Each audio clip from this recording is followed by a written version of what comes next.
Good evening and welcome to another episode of the Coach's Box. Ray Halbrook here with Livestream STL. Hope everybody's having a great Thursday evening here. Had to call another one of those audible things due to the weather and whatnot, but we are here for another great episode of the Coach's Box, number 63.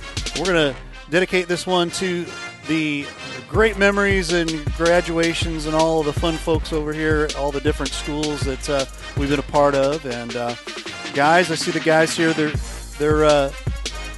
They are calling the audible as well, and we are ready to rock and roll. How is everybody over here? Good well. stuff. Yeah.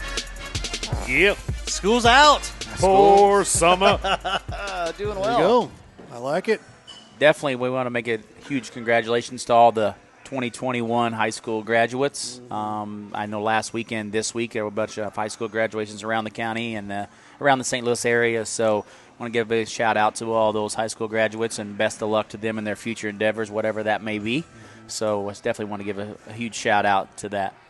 Yeah, I mean, Very you made it nice. through 2021. You didn't die of COVID, so That's great. it's always a plus. great. Didn't die of COVID. Yeah, COVID? especially over at Pius where we had the super spreader. Yeah. No Hey, doubt. no, just spreader FYI. events. Still marked safe from the super spreader event. Still here, man. Didn't What was die. that? Was that February? I can't remember. Yeah, it was February. It was after the Still- R7 game. Still marked safe. It was the R. It was. It the was. R7. You know, It was- I wish I knew. You had already given COVID to everyone before that. Okay, let's actually fact check that. Survey said. Who walked in whose office?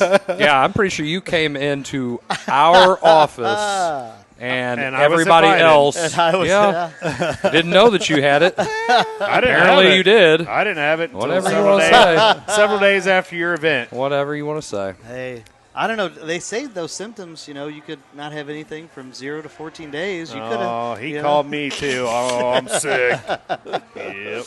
Yeah. Well, goodness. you know, awesome. thanks to the Post Dispatch for, saying we had a super spreader event in February. We didn't. But, hey, it worked out. I think people gave some contributions. They did. They did. I was Yeah, it really turned out happy to be about that. a blessing in disguise. It I was. guess, right? Yeah, it was very lucrative. So Thank you. appreciate their political agendas. Thank you so For not actually reporting the real news. And it really helped a bunch of kids in their education. Thank you to the Post Dispatch. Yeah. We forgot to turn Shout the out to light the on Post there. There we go. Dispatch. There we go. Yeah. Yeah, Well, for hey, being morons. Shout out to Mr. Page. The man, Mr. Sam, Dr. Sam Page. Yeah. Like it. Well, our first segment here. Who's sponsored in this segment here, Riley? This sponsorship is Home by SMCI. Oh, Lawrence yeah. Crodinger out there at Home by SMCI. We don't have the infamous sticker on the computer sitting up here, but Where's your computer at? we'll I don't know. we'll mention that Lawrence Crodinger down there in DeSoto at Home by SMCI is the sponsorship of our local segment here for the month of May. So this will be his last sponsorship for the month. We are looking for sponsorships for the month of June for each segment and the show. So if you would like to be a sponsor on our show, feel free to contact one of us or Ray or at Livestream STL, and we would love for you to have to sponsor our show and or a segment of the show. So we appreciate Lawrence Crodinger and Home by SMCI for their sponsorship for the month of May. Are we doing the giveaway tonight? You doing a giveaway today? Yes, we are. All Yes, right. we I are. don't have a wheel. We get one. We'll get one. We'll have a computer.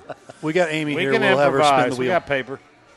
So there you go. We can All make right. it work. Pick a name out of the hat. You can kind of tell here, folks, that I don't know how we can see we threw who's this entered. together at the last second, We can get but We'll get we're Later gonna have a than good show normal, tonight. right? A little later. Later than normal. It's good stuff. Well, Good I stuff. mean, it was last minute. Thought It was we were last going to minute. have That's a okay. recorded episode. All right. You were ready for a recorded episode, really? We didn't know. I didn't know. What do you want me to do? We were Would you waiting. rather have a recorded episode tonight? No, that's why we didn't have ready for the I mean, giveaway or anything. We called a rayable. Hey! Hold on. Ding. Hey! Very good. I like that one. Arrayable. Once in a while, I come up with something. Hey. Hey, Made his blind- contribution for the week. Yep, blind squirrel finds a nut once in a while. And then most of them That sounds died like from the hunger. Cardinals lately, but that's for later on. Oh. Hey, Tyler O'Neill's back, baby. Seriously, how much have they missed it? They have. Right? Big time. I hate to say it, they have. That just sounds like the movie Little Big League. Hey, and you know, you know what? DeYoung, stay hurt. We'll just keep playing Sosa, baby. got to. Yep. So let's talk a little bit about high school baseball. Hey, congratulations to all these baseball teams, these county teams winning districts, playing in the postseason, winning some postseason games. Ouch. Yeah, I mean, it's awesome to see that. Yeah, well, it's great first to of see all, we've had, R7 what, win. three? We have three teams in the county that have won districts. So it would be Crystal City. Yeah. Crystal City lost in the sectional, 5-4 to Meadow Heights? Or was it 6-5? I think 6-5. Yeah, Sorry. 6-5. Yeah. Yep. Yeah, 6-5 in a heartbreaker. And then R7 defeated St. Pius in the district championship. Yep. And then won their sectional game Against Cuba with the against Cuba walk-off. with a walk-off, yeah. So, and then we got Festus coming out. Good old Tigers. Yeah, supposed to be playing tomorrow. Probably should get whether- They your are going to Letterman be jacket playing. on. They're going to play permitting. Saturday. Saturday. They're I playing might be able to Saturday. fit in it now. Oh, I keep thinking today's Friday. Yeah, they're playing Saturday, and that will be on Yes. live stream STL. by Yes. the way. We At kept saying Jeffco. that last night when we were here. Yep. Right here by the wonderful picture I sent out and celebrating the Herculaneum graduates. Yeah. And all of us teachers came in here and ate some lapachang. And we got a shout out from graduation last night. I know. William How about that? Reese there Yeah. gave the coach's box. About that? And he was lying because I'm not paying for anyone's food. No, Blair. Hey, Blair has all that big Pepsi money. Oh, come Pepsi money, man. Pepsi money, 3 sports. He's got it. Oh, gosh. Here we go. Got it covered. Here we go. But going forward, I tell you what. Now I don't know how many times you've got a chance to see some of the local athletes, but having an opportunity finally see some high school baseball, watching the Pius R7 district championship game. Talk about 2 quality teams, but you talk about a standout athlete, boy. Kobe Ottman. Yeah. Yeah, he can fling it. He signed with Jeffco, I believe. With Yep. Coach Yes. Bone. I tell you what, Coach Bone's going to have to find I'm not gonna some miss him. innings. Yes. I'm not going Yes. to miss facing him in basketball. Nope. He always went off against Nope. us. Always. Yeah. Yeah, we did a good job for, I don't know, a game and 3 quarters. And then he scored about 17 points in the fourth quarter of the last we game we lose played. to him by 4 this year, but it was Ott. I mean, he was the difference. Yeah, And he's every pretty good. time they needed a big shot, every time we pull in within 1 or 2, he'd hit a 3 or he'd get fouled. And he has ice water in his veins when Yeah, he has that. he I can plays turn it turkey and on. it's like he's smiling, man. No matter what sport, football, basketball, or baseball. He was just fun to watch baseball. I mean, you had 4 quality pitchers that threw that night, and then when Kobe comes in, it's just you just see like, yeah, that's a college player, and he's a real deal. But that's not to take away everybody else, because Pius had some really, really good players. I know they're young. I think, Chris, you were saying they had maybe graduated a handful. Yeah, I think R7. 3 starters Three that are graduating, but bringing a lot of kids back, and I think they're going to be a lot better next year just because they played a lot of younger kids. And I think over the county, you got Herky's really young. Yeah. You have Festus, who's playing a lot of young kids, the Moore kid. There's Bates' kid over there. I mean, they're playing a bunch of young kids. So county baseball is going to be on the upswing, I believe, for the next couple years. And you got some really good coaches out there with baseball. And I just think the county's going to be contending for some things in the next couple of years. You gave a test out to Jefferson R7 for their first ever baseball district championship, and then won a sectional game on a walk-off, and then play tomorrow Playing down at Kelly. quality Kelly team. Yeah. Kelly's I think pretty good. Ranked number 3 in the state. I was Right. reading that somewhere. Can't remember where I read it, but they beat Saxony Lutheran, who I want to say was maybe number 1, number 2 in the state. I think they were number 1. Okay, I think they think were 1 about or that. 2. You playing number 1 and number 3 in the same district. Yeah. I mean, but yeah, so they're definitely loaded as well, and They're going to go into at this time of year when games go back to back like that, you've got to have more than one arm, and so you'll be interested to see does Kelly have another arm to go? Does R7 have another arm ready to go? From what I know, I think Kelly's good up and down the lineup from 1 through 8. I know they can hit. I know they can flat out hit. I know a guy who actually does their play-by-play, and he said they're pretty good.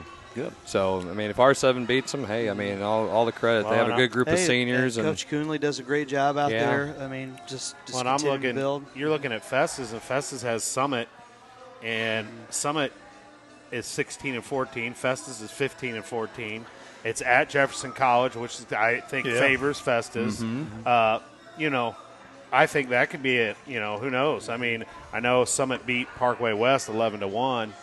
But, I mean, Festus is on a win streak. Yeah. I mean, and Festus was the number 5 seed coming into the district play and knocked off all the way through. DeSoto, who's the number 1 seed and 20-game winner. Mm-hmm. They're on a 5-game winning streak after losing to DeSoto. Yeah. And then they went and played Perryville, and they haven't lost since. Yeah. And so, you know, they're kind of on a roll, and that's what teams do. I mean, if you get on a roll like that. Right time. It's the beauty part about baseball. You know, it's not who's 6'4", 250 across the O-line, D-line, and who's running a 4.40 or whatever. I mean, baseball is just that sport that you could be that 6'4" guy, or you could be that 5'10" guy, and on any given day. You know, I think it's as a coach, and I'm not speaking for Coach Montgomery or anything else, but you got to think that this is a pretty special one when you're not considered to even be in the hunt. You're the 5 seed. I mean, and you win a district, and you're having a chance to play a sectional at Jeffco close by, and with a winnable game. And you got to think as a coach, you're thinking, man, this is one of my most memorable moments, as a coach, because you take a team that wasn't really expected to do it, and the kids have bought in here late and done some really quality things. And I'll be curious to see how R7 does tomorrow, and then and that Festus game on Saturday. I think it's going to be fun to see. Hopefully, we get 1 or 2 of them. And you got R7's 10 of their last 11, right? So they're on a roll. They're on a roll. So it brings up maybe a talking point here. So 2 different dynamics, right? So R7 definitely being senior laden, you have the success that they've already had in football, going to the Final Four in football. And they were good in basketball. So a lot of those guys have already been through the ringer, so to speak, versus maybe a younger team in Festus that may not know any better. What do you want to coach? Well, what type of team? A team that, well, we're supposed to be here, we know what's going on, or maybe a team that's like, hey, let's go have fun. There's nothing to lose. Well, I think either way, you're going to be happy to coach whatever team you're coaching there. And, them young guys have just put them on their back. Mm-hmm. Right. Well, I think the biggest thing about it is those young kids, they're just out there playing the game. They're not overthinking and they're not overanalyzing. They're just absolutely playing the game. And if you know anything about those kids, especially the Festus kids, they've all been playing baseball. A lot of them have been playing together for years. And a lot of them have been playing baseball since, a lot of them are my son's age, so that he's had to play baseball against them. And baseball has been a big sport of that group, especially that sophomore group. Yes. And then you got some freshmen sprinkled in there. You got some juniors and seniors. And, Festus it's interesting. It's going to be interesting to watch, see what they can do. Yeah, I agree. It's one of those things. I'm sorry to interrupt. You're fine. But the, our first season doing summer baseball, we had no idea what that was going to bring with 253 going to the World Series either. And sometimes it's not how you start; it's how you finish. Right. And they really, and I think they only had they didn't win the state, but that particular year you get to bring two from the state. And so, you can in that situation, you can kind of take a lick for once and then still advance. But, again, it's kind of not how you start, it's how you finish. And I know that, Festus, we opened with Festus up at Lutheran South, and that was, you just kind of saw they'd win a few, they'd lose a few. They'd win a few, they'd lose a few here and there. And sometimes you just got to battle through like that, and then all of a sudden – you hit your stride, and like the Blues. Well, you also think 253 had helped to have Jordan Duncan. They're not going to have him this year. They're not going to have him this year. I was talking about the year you're talking about, the World Series. You also got to think. You also got to think that these young kids from Festus, St. Pius and R7 or Herculaneum. Well, those kids they lost out a year last year too. Yeah. So They were hungry. So at the very beginning of the year, you saw some teams that were younger, still trying to learn everybody and learn everybody's arms Right. and learn everybody's different mentality of the game. So I think as the season progressed, you saw some coaches making some adjustments and some changes in the lineup, where they play at, and I thought that, down in the stretch, those younger classmen is what carried these teams through. And that's just because of the experience of the game that they had. And I think that's an attest to, those kids that are having success, have been playing this game for a long time and have been a part of successful programs that are successful coaches that have taught them the game and to make them understand that. I think that's the whole point. In coaching as well. I mean, let's talk about the alma mater. Talk about Festus all the time. Talk about some Crystal City action over here. You've got Weiss, first-year head coach over there. We got Willie Pruno over there as the Billy, assistant. yeah. And I tell you, but you could go and look at the stats, and I think Basson, he was Hunter Basson. definitely top 3, maybe definitely top 5, because you had Basson, you had was it Hunter from DeSoto, and there was Hunter Dill, and somebody else. There was another. There was there were 3 guys in the JCC that I want to say was top 5, top 6, at least definitely top 10 in the entire St. Louis area in a lot of offensive categories. Right. Namely average. You're about to give away all of our Main Street sports stuff for tomorrow night. Well, Basson, okay. Basson, Basson was Yeah. 5'63" What's Main Street average. sports? He's the highest in the St. Louis area. Yeah, I mean, But I think that he signed somewhere. That's I what I believe. have to say about that, Miller. But we haven't talked so much about Crystal City. And, Sorry. I think it's Crystal City. Had a special year, really. Honestly, Yes. They ended up 15-9. I mean, they played some good games. The Herculaneum game was really entertaining. The first time they just kind of put it on us, and then the next time they lost to Herky, and they beat some teams, and they did what they do, and they're playing this bigger school schedule that they play. Yep. Yes. And then they get into the season where they're playing schools their size.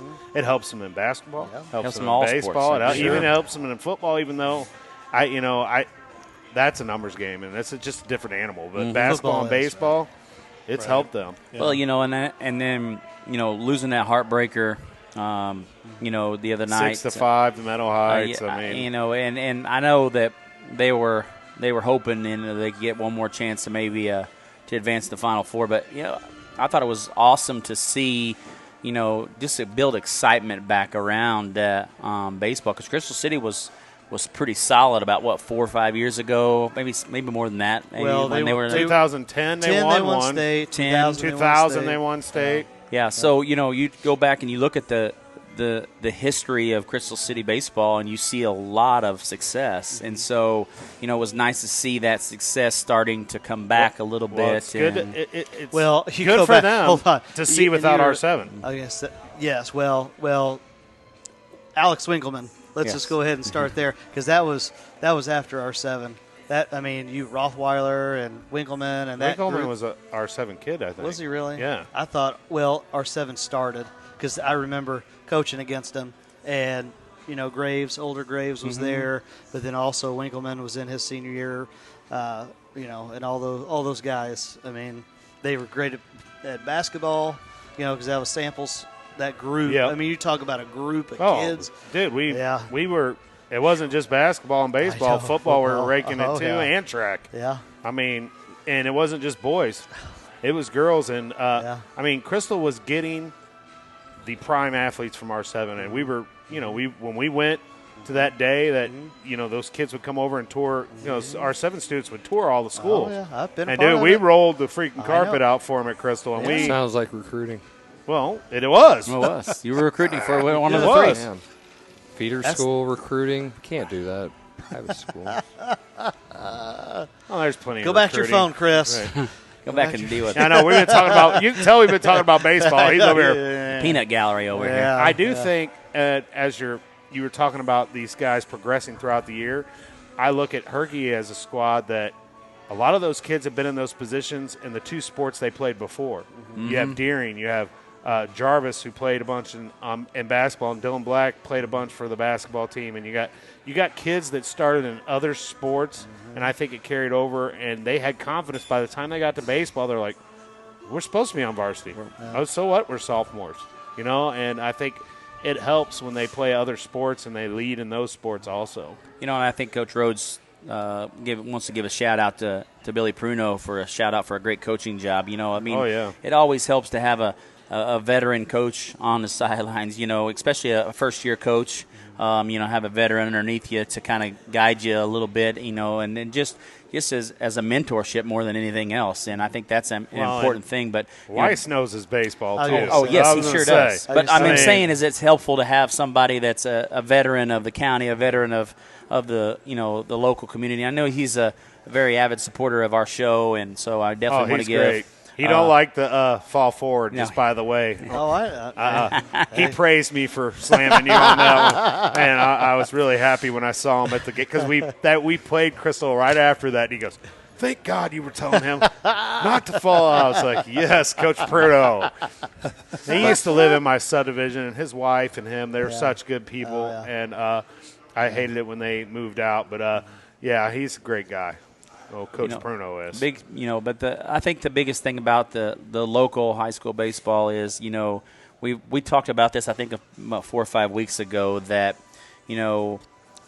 baseball has kind of been a highlight of Jefferson County sports in the last, I'll say, 10 years. I think baseball has been kind of our big highlight as far as success, whether it be during the school season or in the summer. I think you've seen baseball kind of take over the successful portion of it. Cross country's been.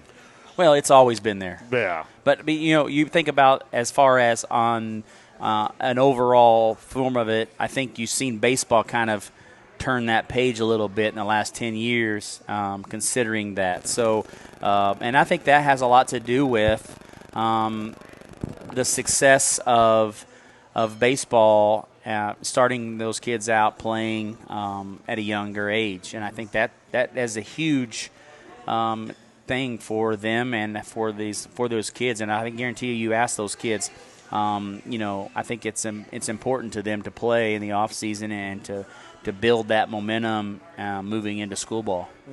So shout out to all the local high school teams this season, and best of luck to our 7 tomorrow and Festus on Saturday. Yep. So hopefully we can bring 2, and then big school tracks coming up. They started weekend? Today, tomorrow, and Saturday. Well, and you were talking about baseball, and I mean you had some district championships in track too. I mean, it's been quite the spring season for Jefferson County sports, I believe. It has, and I tell you what, I mean, and I think this is an attest to the coaches in the spring sports. They missed out on an entire season last year, and they came out with a hungry attitude and got those kids excited about have an opportunity to play, and I think it showed down the stretch. And as to me as a player, as a coach, I mean, I think that you see the excitement amongst kids that they missed out on last year, but you've seen the excitement out of them this year, and I think that's awesome to witness, because you hated it last year for those kids to be able to miss out on an entire season that they'll never be able to get back regardless. Well, I mean, Coach Bone and Herky was sitting there. You have Duncan for a senior year, and we don't even get to have it. I mean. And I know he's not the only. I mean, all the schools were like, here we get 2 weeks of practice, and we don't even get a game in, and it's canceled. And, man, that was horrible. I think it was about Jamboree. I think it was about awful. Jamboree time. It was awful. Yeah. And I think, as far as if you look back at, this season as a whole, I think you got to say that the county in all sports was very successful. I would have never thought we got in the basketball games we did. Oh, you're right. I would have, after football. Because football, look at all the challenges it had. We were quarantined. Yeah. I mean, every team around here seemed to be quarantined at some time. Right. And then to make it through a whole basketball season. And I think maybe we lucked out with basketball because it was it started in May and it went through the whole summer, and I think by holiday everybody was just like they were done. They had reached their limit, and it was we were quarantined at holiday season, so I think everybody was after like, you know that, what, let's just go and let's just try and bring some normalcy back.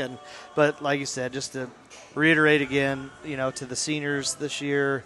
The Thomas Industrial hat you got on, Coach Rhodes wants to know. Yes, I thought it was. Yes, that is definitely a. But they a are huge not supporter sponsoring this round. Home MCI. Yes. It's S. Home by SMCI. Gosh, it got me all stumbling over. Sorry about that, Crowdinger. But you got now that you're on the home side. So if you need some work done at your home, give them a call.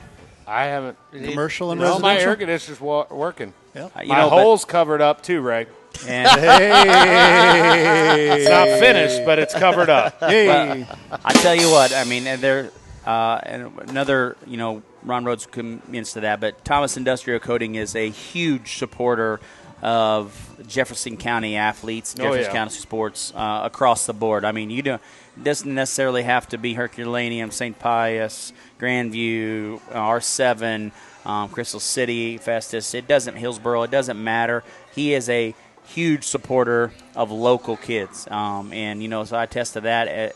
Just as Lawrence Crowdinger is too. I mean, he's a huge supporter of local athletics and local kids. So, a big attest to those two businesses, and we'd love to have any of you local businesses to support these local athletes, and what a better chance to get your name out there. Support would be on the Coach's Box, which was what we give back to the local kids here in our community, but more importantly, the local businesses that have struggled over the last 18 months due to COVID-19. So, if you're looking to sponsor, we'd love for you to have a sponsor or one of our segments. So, with that being said, Ray, we're going to go ahead to press it over to you for a commercial here and a break, and going to talk some Cardinal news. What are we doing? A lot of fun here with the St. Louis Cardinals. Thanks so much to Lawrence over at Home by SMCI again. We'll throw that up there again. Give them a call, 636-337-4444. Home by SMCI. This is the time you come home. Commercial and residential now. So check them out. Home by SMCI. We are going to be right back. You're watching the Coach's Box. Yep.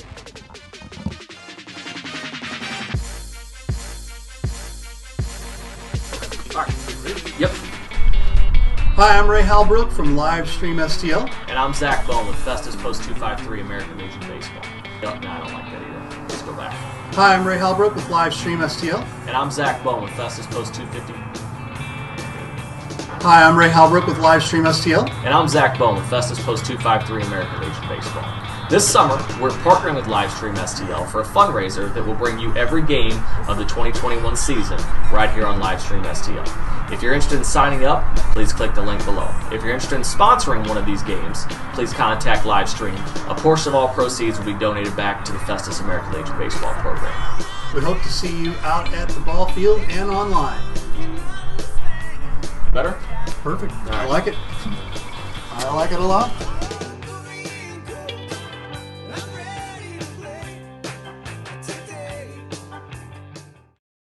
Guys, I've always wanted to ask you this since you're both pitchers. What's your favorite pitch? It's a fastball?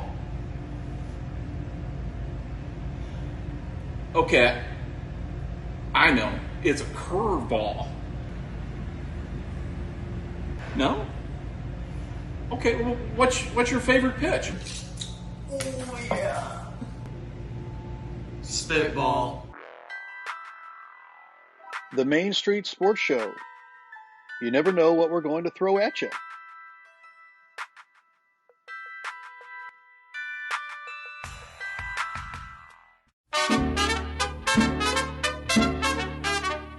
For fine Mexican cuisine, a family atmosphere, any place to watch your local sport teams. Come out to La Pechangas. Check out our 4 locations: Arnold, Herculaneum, Crystal City, and Bonter. Come out to La Pechanga.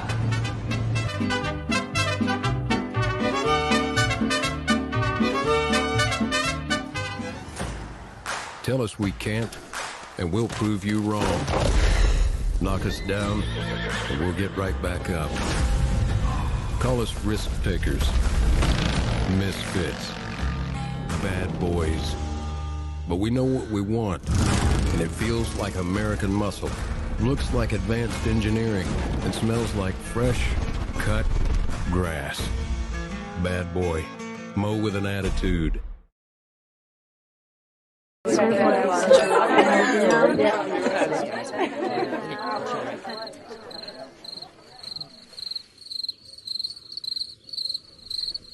Imagine an HVAC as unnoticeable as the air itself. Sounds pretty good, huh? The new Daikin Fit. Air intelligence. You know, I do this for the love of the kids. I do it for the love of the coaches and the ADs because there's not enough high school coverage in the St. Louis area. There's just not. Once again, I get to keep my relationships with, you know, guys like you and a lot of the other great coaches and administrators and former athletes. And that's one of the cool things that we're going to do here, too, is, you know, I've been fortunate covering some great coaches and great kids, but, you know, the Caravan is, you know, I wasn't letting it die. And sure enough, we're here now, and, you know, the reboot is in full effect.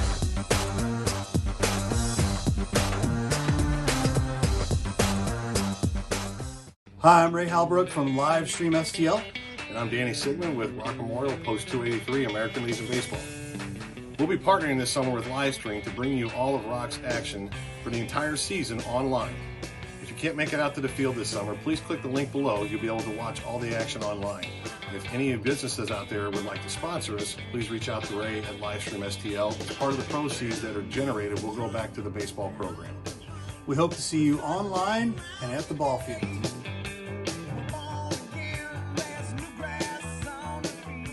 This is Coach Riley Blair from the Herculaneum Black Cats. Hi, this is Coach Jarvis from the Herculaneum Black Cats. Hi, this is Coach Zach McVeigh with the Jefferson Lady Blue Jays. Hi, I'm Chris Miller from St. Pius X High School. And you're watching the Coach's Box. And you are watching the Coach's Box on Livestream STL. On Livestream STL.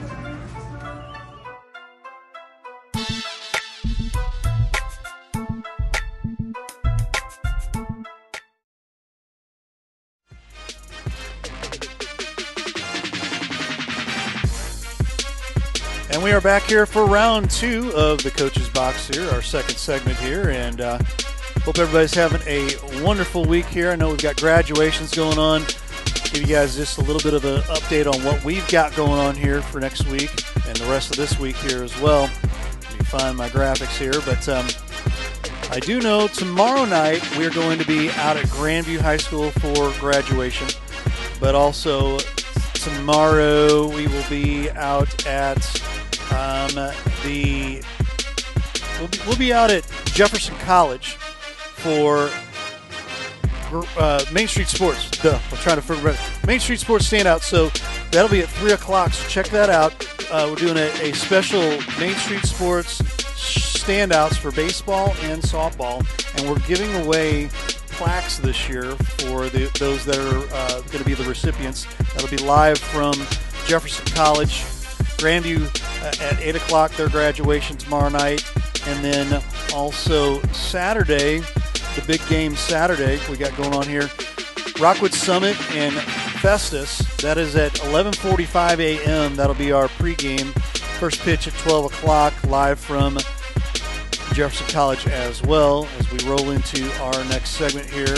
And guys, we're going to open up the microphones, and we've got some things we want to talk about here a little bit going into the off season here with Misha rule changes. What were you going to talk about? I think we're doing that segment 3. Is that segment? Okay. But we'll let you you do the choice here. Okay. You want to do Cardinals or Blues? Because there's some news going on either way with that we can discuss. I think we should go Blues first. All right. Okay. Go ahead, boys. Off season. I'll give you the question since I don't know hockey. Uh-oh. Okay. You just got routed 0-4 to Colorado. You are the GM. What is your plans now? What do you have to do? What do you have to do to compete for next season? What do you think?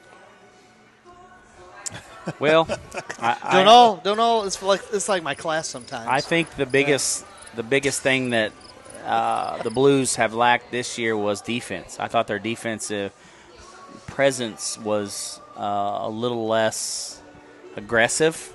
That wasn't that mentality of, we're going to beat you by just out, freaking beating the crap out of you on the defensive end. And I don't think that the Blues did that this year. Now, I will say that we were battling some injuries and battling some other that stuff. But I honestly believe that, we didn't have that attitude of, I don't give a rat's rip who you are. I'm going to go beat the crap out of you. And it's going to make it happen. So I think, to me, that's where I think they need to be the biggest focus is bring back those defensive-minded guys and find a way to sign some defensive-minded guys. In the Blues' defense, they were – you had Perron didn't even play. I know. You had Barbashev. It was hurt. Mm-hmm. Wasn't Bartuzo – did he not play the whole time? We had a bunch of guys out, which is not an excuse. They should have played better than what they did. You got to at least get a win. But they got a lot of things to decide. Is Tarasenko, is he someone we got to keep? Robert Thomas. You bring back Steen, who was hurt a lot this year. Steen, you mean not Steen. Yeah. Who is it? Shen? No, it's an S. Schwartz. Schwartzy. Sorry, Schwartz. Yep. Do you bring back Schwartz? I think the biggest thing that they need to do is find a bunch of guys who play the style that Craig Berube. Do you know who this is? Yeah. What's this guy's name? I didn't even know he was here. I don't know a bunch of the guys that to the played show, man. baseball in Jefferson County like 10 years ago, man. so I don't give a shit about Welcome that. to see you. Welcome to see you. So, no, I think the still Blues love you, need to – buddy. yeah, you're welcome. I think the Blues really need to get back to playing the style that helped them win the Cup. And you got to get guys to the front of the net. Mm-hmm. They want to beat around. That's why they're missing guys like Maroon. Mm-hmm. Because even though he didn't score a lot of goals, when you get traffic in front of the goalie, he can't see the puck, and then your snipers can do a lot more damage there. Plus the forecheck. You got to get forwards who want to play defense. You got to get defensemen who want to play defense. And I think Doug Armstrong's going to probably go into the offseason, and he's going to say, who do I need to get rid of? I think Tarasenko's the number one guy who probably needs to go. As much as I liked him. Aren't you getting money off the books? Well, it's $7.9 million off the books, so, yeah. Either I let him go ahead and get drafted by the expansion draft and just not protect him and say, see ya, or I go ahead and try to trade him. There's other guys out there who are going to play. I don't think they're going to get rid of Tarasenko. I'm going to say that's definitely a conversation piece. It might be a conversation, but why wouldn't they? What's he doing? What has he done the last 2 years? I'm not saying they should, Chris. I'm telling you the Blues Blues won't. I'm going to tell you right now. The Blues won't. He hasn't done anything. But they won't get rid of him. Why? They won't. He's a carpenter on the Blues team. No, wait. The Doug Armstrong and Mozeliak are not the same guy. I agree. 100%. I'm not saying they are. Because otherwise, Arenado would already been in St. Louis like 4 years ago. I'm telling you right now, Tarasenko's not. I'm going to say if he doesn't get traded, I'm going to say he's going to get picked up in the expansion draft. We'll see. Same contract? I'm asking. I don't know. Is it going to be the same contract, what? or is it whatever he's at, or is it a new contract? No, he's locked up for a while. Agreed. Okay. Which is one of the reasons why if I'm the Seattle Kraken or whatever the hell they are, then I'm going to go ahead and take him. Okay. Because at least he's a guy that can sell jerseys and maybe tickets and at least a name recognition. He's just not. He's not playing the same way. Okay. He can't play that soft. If you're gonna keep Tarasenko, why wouldn't you keep Hoffman? You can get him, and he actually can score goals. How many goals did Tarasenko have this year? 7, if that. Hoffman had 17, and he only played in about 34 games. So here's my next topic here, next question. Was it a GM issue or was it a coaching issue when you're either building the roster or you're coaching the team that was built and given to you? I think when you brought up, well, yeah. they need to create a team for the coach. Why can't the coach adapt to the team? It's like this. You get guys and you think, okay, yeah, they'll fit our style, and they get here and it's like, no, that's not the guy. And you're going to make mistakes as general manager. Okay, Armstrong made some great decisions, and we won the Stanley Cup. Uh-huh. He's also going to make bad decisions thinking, okay, yeah, this guy's done this in this place. He's got a reputation for this. And then every now and then, I mean, you look at Tarasenko. If you'd have told somebody 4 years ago that Tarasenko would be this bad, they'd say you're doing crack. Okay, you couldn't have saw it. He was the best player on the Blues. He got his extension. He's making a bunch of money. He's the highest paid player on the team. Him and O'Reilly are the same. He has 2 years left. Contract paying him $7.5 million a year. And here's what Berube had to say about him. They asked, "Are the Blues confident Tarasenko can return to form next season and beyond? 30 goals a season. Blah blah blah." Coach Jens wants to know if do you really know how to use a computer? Who? Jens. Okay. Well, I don't know. When I was at Crystal, I could use it pretty well when I was whooping Grandview's ass. How about them apples? Oh my goodness! Here we go. Who knows? Berube said, "I don't know. Nobody knows the question of whether he's going to return like it is. But this summer is big for him, and from a training standpoint, making sure he returns healthy. They're not. I'm telling you right now, they're not getting rid of him. I don't know about that. So I don't think anybody's safe. What do you even the goalie? I think Bennington's safe. I think O'Reilly's safe. After that, you got to listen to anybody who's going to give you a call. I don't think Kyrou. I think Kyrou's going to stay because he's young and I think he's got a lot of potential. I think Robert Thomas gets moved. I don't think he played as I don't think he fits the system. Well, in this same article, they traded Fabry, and everybody loved Robbie Fabry. Robbie Fabry had high upside, and they got rid of him because he didn't play the same way and then play the same style. Right. So why do you think any of these other guys are safe? It's hockey. It's not baseball where we're going to keep this guy because he has 1,100 hits for the team like Carpenter. Who gives a rat's ass about that? We want to win the damn Stanley Cup, and it's a marathon that ends up it's a sprint and a marathon that you got to be able to do all at once. So do you triathlon? Sorry, I couldn't think of it. Tarasenko and 30 goal scorers don't just come. You're just not going to be able to just. Tarasenko isn't going to score 30 goals in a season. He has been riddled with injuries for 2 years. Okay, so why would you? So we let him get. It's a shoulder issue. What do guys check with? Their shoulders.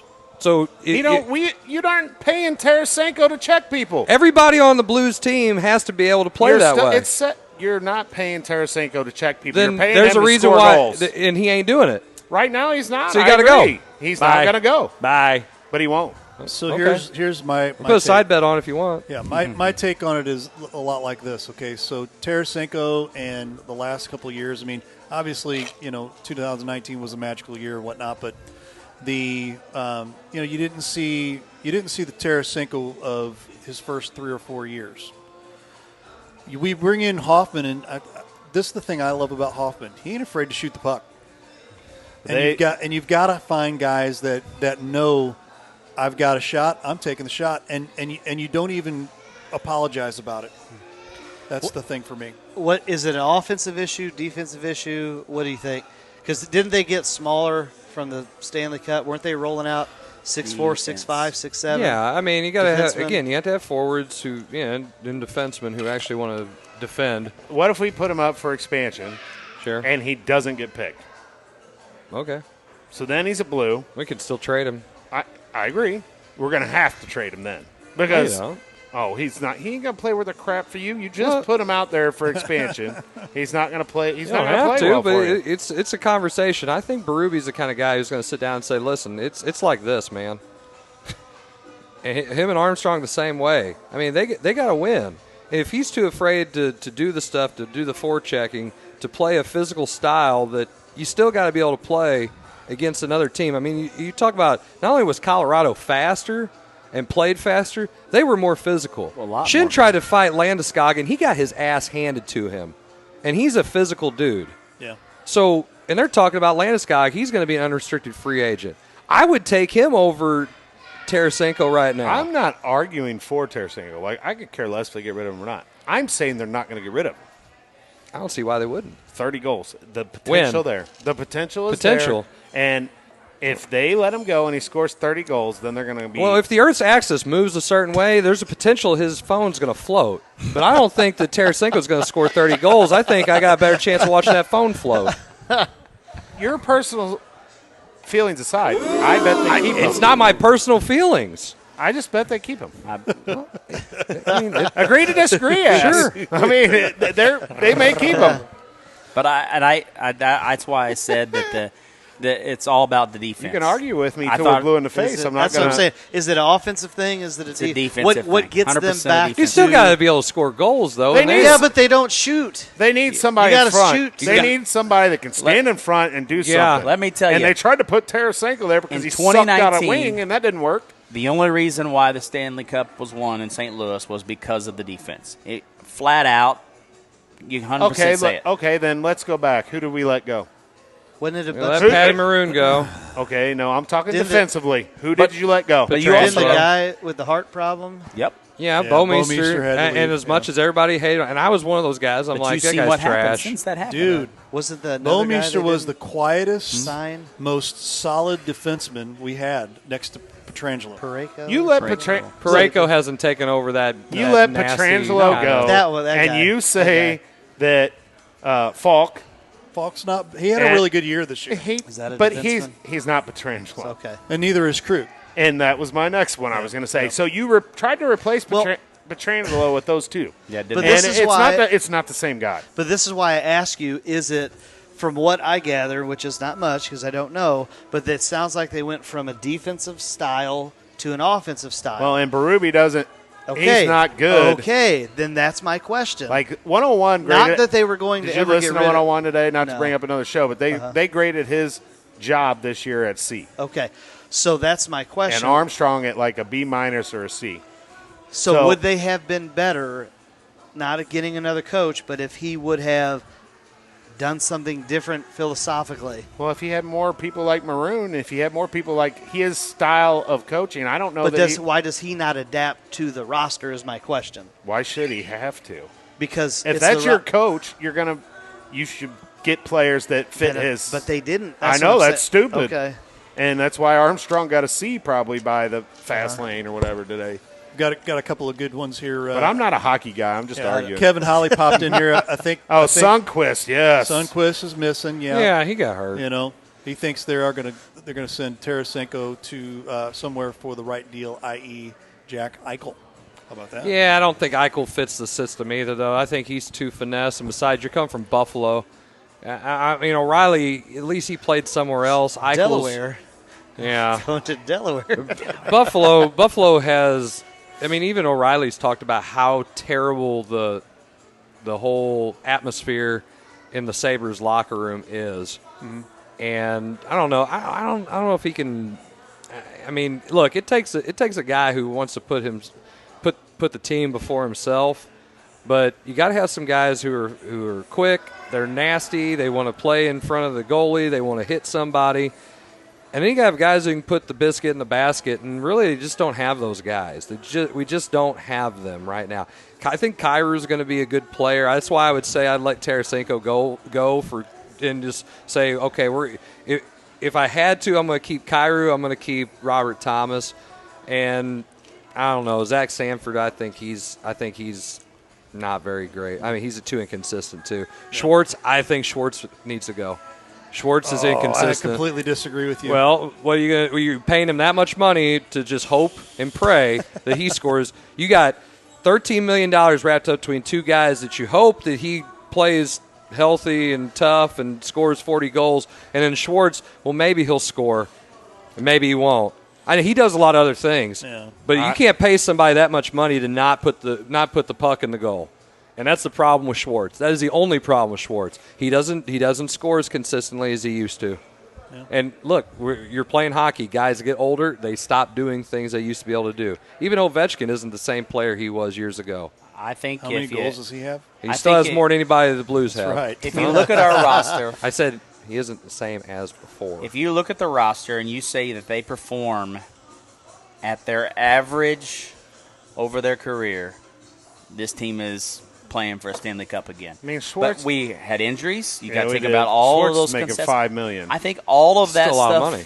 takes into play, and I think that. I mean, as far as this season goes, for as many issues as the Blues had to deal with, I thought they played pretty solid. I think all across the board. But yeah. I think they were still lacking that defensive presence, like you talked about. being in front of the net, a Pat Maroon kind of guy that, wasn't afraid to get in front and make some things happen and wasn't afraid to do the dirty work. I still think if you can keep Schwartz around the $5 million mark or even less, I think you keep him. How many more years does he have on his contract? He's done. I mean, he's a free agent. He's free agent. Yeah. He may go somewhere else if he wants to make money. So Miller packages a Schwartz and Tarasenko for Landeskog, right? But Landeskog's I'd like one of those Keith Kachuk kids to show up here. Brady? But, they're not going to give him up. No, they're not going to give him up as much as that'd be great. But, I mean, it's going to be an interesting offseason for the Blues. I think they're going to make major changes. I think Schwartz. I think Schwartz is someone you can sign. He loves St. Louis. If he signs for less money, Hey, I tell you who loves St. Louis. Albert Pujols. Yeah, don't get me started. My cousin, who's right into the St. Louis Cardinals. Why is that guy?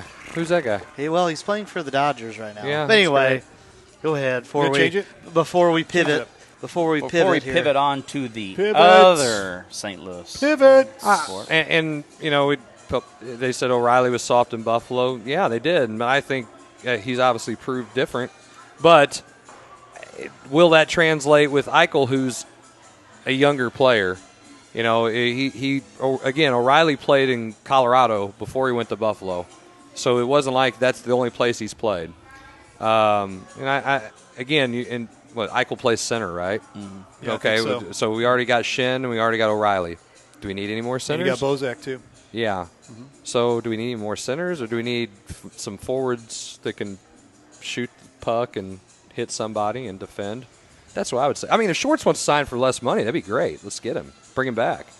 Hey, some of these guys have got to realize that, I might want to get paid, but I'm not worth that much.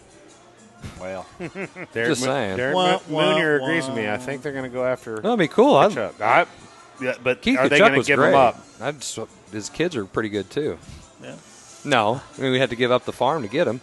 Well, I'm going to be curious to see how fast Armstrong goes at it. I think it's happening. That's going to happen. I think it's or does he say, okay? I have more faith in Armstrong than I ever do the other dude over on the Cardinal side. I agree. I 100% agree. But I also think that he looks back and says, okay, hey. Nobody even knows our GM and the Cardinals' name hardly. Gersh. Gersh or whatever. So Gersh.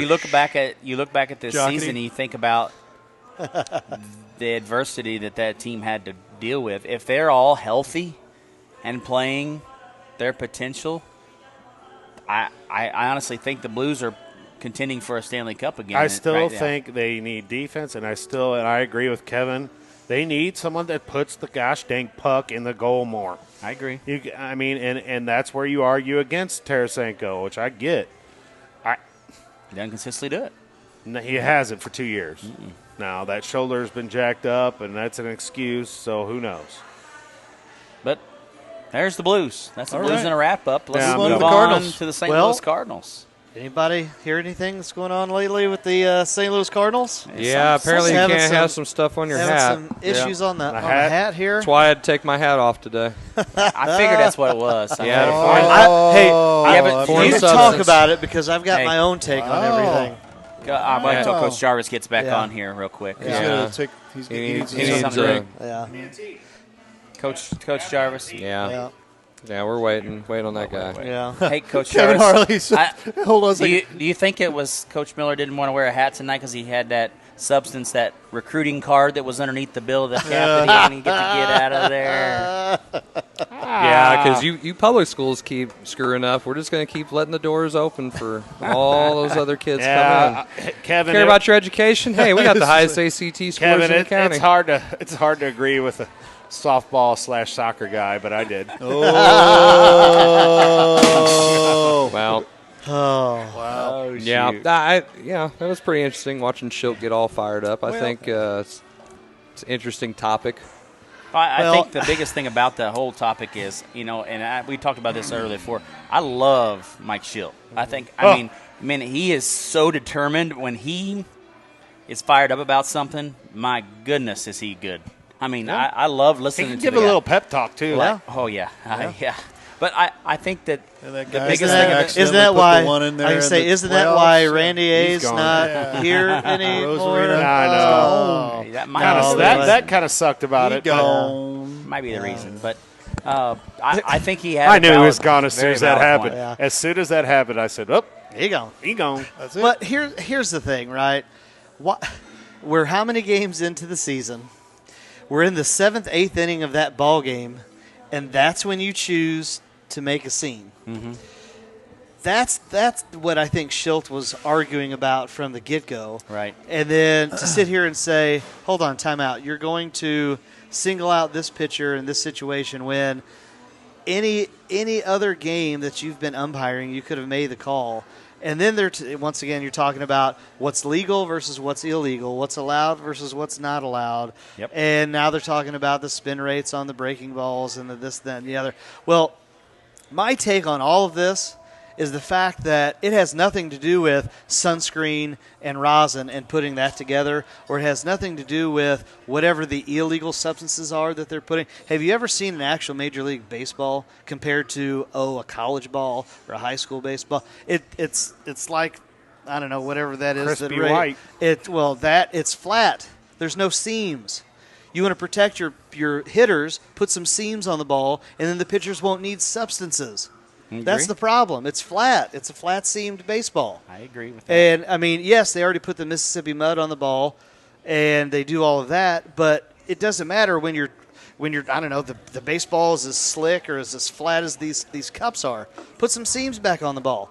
Then you don't have that problem. I didn't realize they weren't Flat, the seams are yeah. that flat. Completely different than what any kid in America is ever playing with, or college or whatnot. Completely different. Right. And so that's the issue. What, do you think they should be able to put substances on the ball then? They already do. It's called Mississippi mud. No, I mean like that spider crap or whatever. You've got your rosin bag, and Sure. you've got your sunscreen. That's Yeah. all you need. But the issue, they were talking about this today all day, and nobody ever brought that point up. And nobody understands that you want to change the game.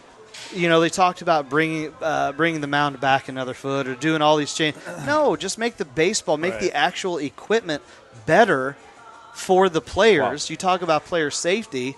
That's the issue. Any batter in their right mind is going to say, let the pitcher put something sticky on their hand because I don't want to be drilled like what's his face. Harper. Right, Yeah, you killed know, my Harper fantasy and- team. Well, the other guy too that Stanton. Have you seen how he's pitched since he hit Harper? He hasn't lasted more than 3 innings since he hit Harper in the face. Yeah. So I mean, it's. Here's my deal with this whole thing. I was talking to my wife about this today. There is a proper time to pull that out. That wasn't it. Mm-hmm. You know, most coaches and umpires have kind of this unwritten rule that, hey, we're not gonna one up each other. We are going to conserve the integrity of the game as much as possible. And even during, and I watched Schilt's his press conference last night. That's what's. I mean, the NFL, they want to protect the shield, right? MLB, they're there to protect the MLB. Do they?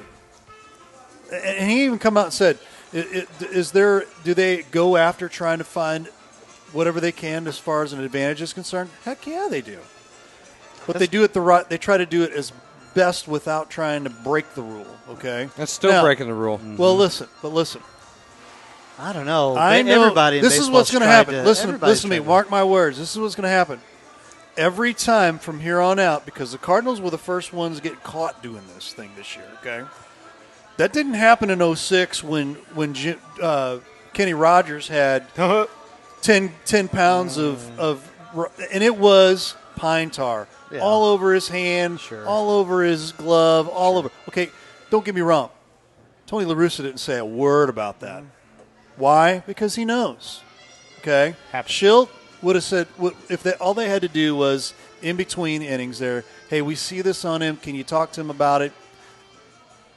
I think that would have been, nobody would have been thrown out. everybody would have been all on the same page. Well, nobody was. The only You reason know? why Schilt got tossed was one, it was Joe West, Right. And you can't talk argue to him. against. Yeah, you can't say anything to Joe West because that's why. Hey, Jarvis, when you go spend $200 the next time that you go to a Cardinal game, and you spend $50, Dude, I can't remember the last time I've been to a Well, what Cardinal I'm just game. saying, it's not to see Arenado, it's to Right. see Joe West. Yeah. So just remember that when you're spending. Oh, your and they money. were talking so well about him. That's just because he got that record, for however many games. Right. But the whole thing, and really, honestly, it wasn't even his call. It was I think the second base umpire that made Saw it or the whatever. So Joe was actually trying to protect our pitcher, but Schilt, I think they said he started cussing, and Joe was having none of that. But time and place, and I think that's what Schilt was trying, the message. But it goes back to, once again, it just seems like we want to put Band-Aids on broken arms rather than going to the root of the issue, which is the equipment in and of itself. It's what's going around comes around. So go back to when we were kids, it was the ball's juice because, chicks dig the long ball. Well, now this is a breaking ball league, and we want to see fastballs, and we want to see, 102-mile-an-hour fastballs and 95-mile-an-hour ungodly breaking stuff. So putting stuff on the ball enhances performance. Supposedly. Not supposedly. I mean, Yeah, it's scientifically proven. If you Get increase more yourself 30%, right. yeah, increase your spin rate. Right. So what's the difference between them doing that and steroids? Right. Yeah. Oh, Okay. Just I throwing it hear out ya. there. It's a testament to Zach McVay's theory that All right. steroids needs to be in baseball. I like steroids, but I'd also like them, once again, to have a different baseball or different equipment. You don't need to completely change the game in and of itself. Hey, and the reason why? Because it's entertainment. Because they're Are you not professional. entertained? No, not once again. Not when Zach McVay likes steroids, folks. Ray is all about that. I was in baseball. In baseball. Finn, thank you. Okay. in baseball. Yeah. Why is that a bad thing? Oh, because analytically, that that means that we're not practicing doing that enough. Right. All we're trying to do is hit the damn ball over the fence. Well, you know what? That shit doesn't always work. Okay, and it's not fun to watch. He had a good pitch to hit, but he hit it a mile high, and the pitcher caught it. And that's stupid. And to watch baseball and then them talk about how batting average is a thing of the past and it's on base percentage. Well, you know what? On base means I got to hit too. So I want a guy who's going to hit 300. It's not like people are walking at record clips right No, now. they're not. So what's the point of that? Right. To me, it's stupid. We might make the game speed go faster.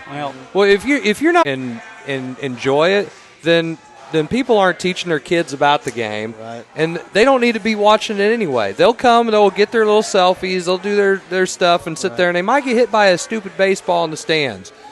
That's their problem. Put your little net up, and let's go with it. Who cares? Well, I think the biggest thing we've missed about the game of baseball is the opportunity to put the small ball back into baseball, which makes it exciting, where – that shift, every time the shift went on, if I was a freaking hitter and they put the shift on me, I'd bunt the dang thing down third baseline every freaking time. Right. And make them get out of that thing and find a way to make the game exciting, to make the defense make a play. And to me, coaching a 12U team right now, I mean, I'm teaching small ball left and right every day in practice. Every time we practice, we're talking small ball.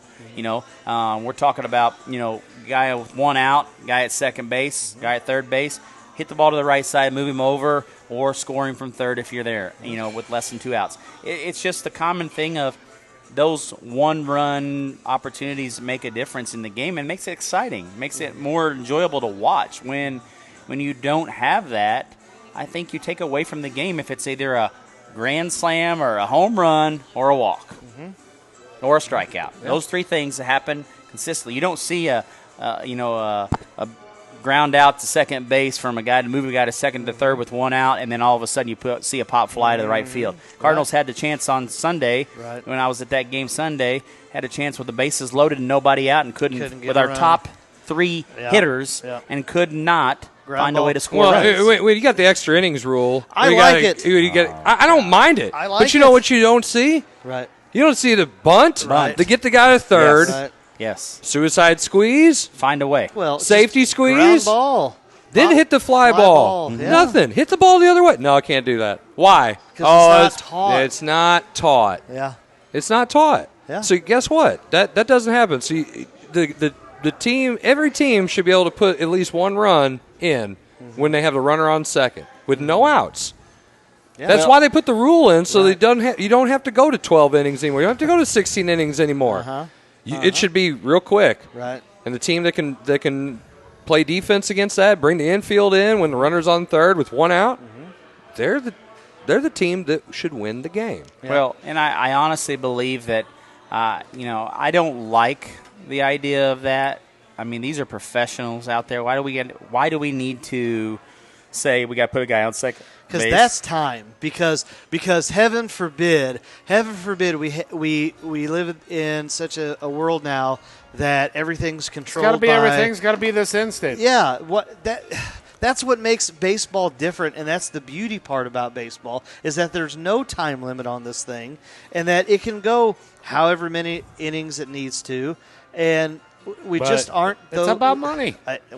Here's it's the about thing. money. It's about competing against these sports that are instant gratification. I paid money to go to that game the other day. Yeah. And it went to the extra innings. Yeah, and did you stay? Oh, yeah, I said the whole dang thing. Okay, I was because hoping. I want to get my money So I was worth. really gonna bash you. It was frustrating to me. I'm like, these are professionals. Why do we got to put a guy on second base in the professionals? That goes in. Okay, you talk about it. He Professionals. said money, but here's the other thing. It also goes back to the players because you can't have 10, 12, 14, 16 inning type games because you don't have the roster to do that. You're professionals. Find a way. Hello. You're making I get $14.7 that. million. But think about our starting Matt staff. Carpenter's pitching. That's Who the point. gives a rat's I rip? don't, but I'm just telling you that's their. Because the professionals can't get past 5 innings. Well, or the professionals can't lay down a dang bunt because they don't frickin' practice it. I hear you. Point taken. Yeah, I hear you. I mean, it's aggravating. It's Dang, like, look at the baseball coaching over there coming out over here's here. the thing, right? So before the Chicago series, and we can kind of talk just a little bit about the team and then wrap this segment up. But, boy, I tell you what, I heard on the radio before the Cubs series, oh, man, the St. Louis Cardinals have this 5-year window of just greatness, and they should win a World Series and go to 2 World Series and be in the playoffs every year and win the division every year. And I'm thinking, we're 3 games up going into the Cubs series. We got demolished by the Padres. We can't beat the Dodgers. The Braves are really good. What in the – just because we beat the weak, lame, and blind right now in Pittsburgh and whoever else, what are you thinking? And then what happens? Now we've lost – how many? 4 out of the last 6. We've won what? Yeah, 1 out of One and 2. one. 2 out of the last 6 games. It's the O'Neal effect. The O'Neal effect. Well, Come and on. I honestly believe, Coach, and you know as well as I do, you coach baseball, and you've coached baseball in the past.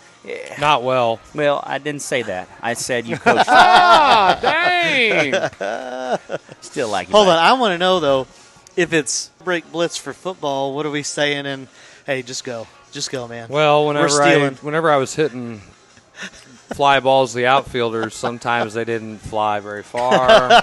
Sometimes they rolled about 8 feet. Sometimes they missed the bat. Sometimes they went over their head and over the fence. Don't like hitting in and out. Did old catcher side go, I got it from here, Chris. I said, listen, if you want somebody else, just let me know, man. I mean, do the best I can. South Iron wasn't known for baseball back in the day. We won a district this year. Yeah. But, yeah, that was I think 19, 20 years ago almost now. So. But you got to look at the game of baseball, and I honestly think that the game of baseball has changed in the last 10 years because it's become more of let's all hit for a home run. Every time you get up, you're swinging for a home run. You're swinging for a home run.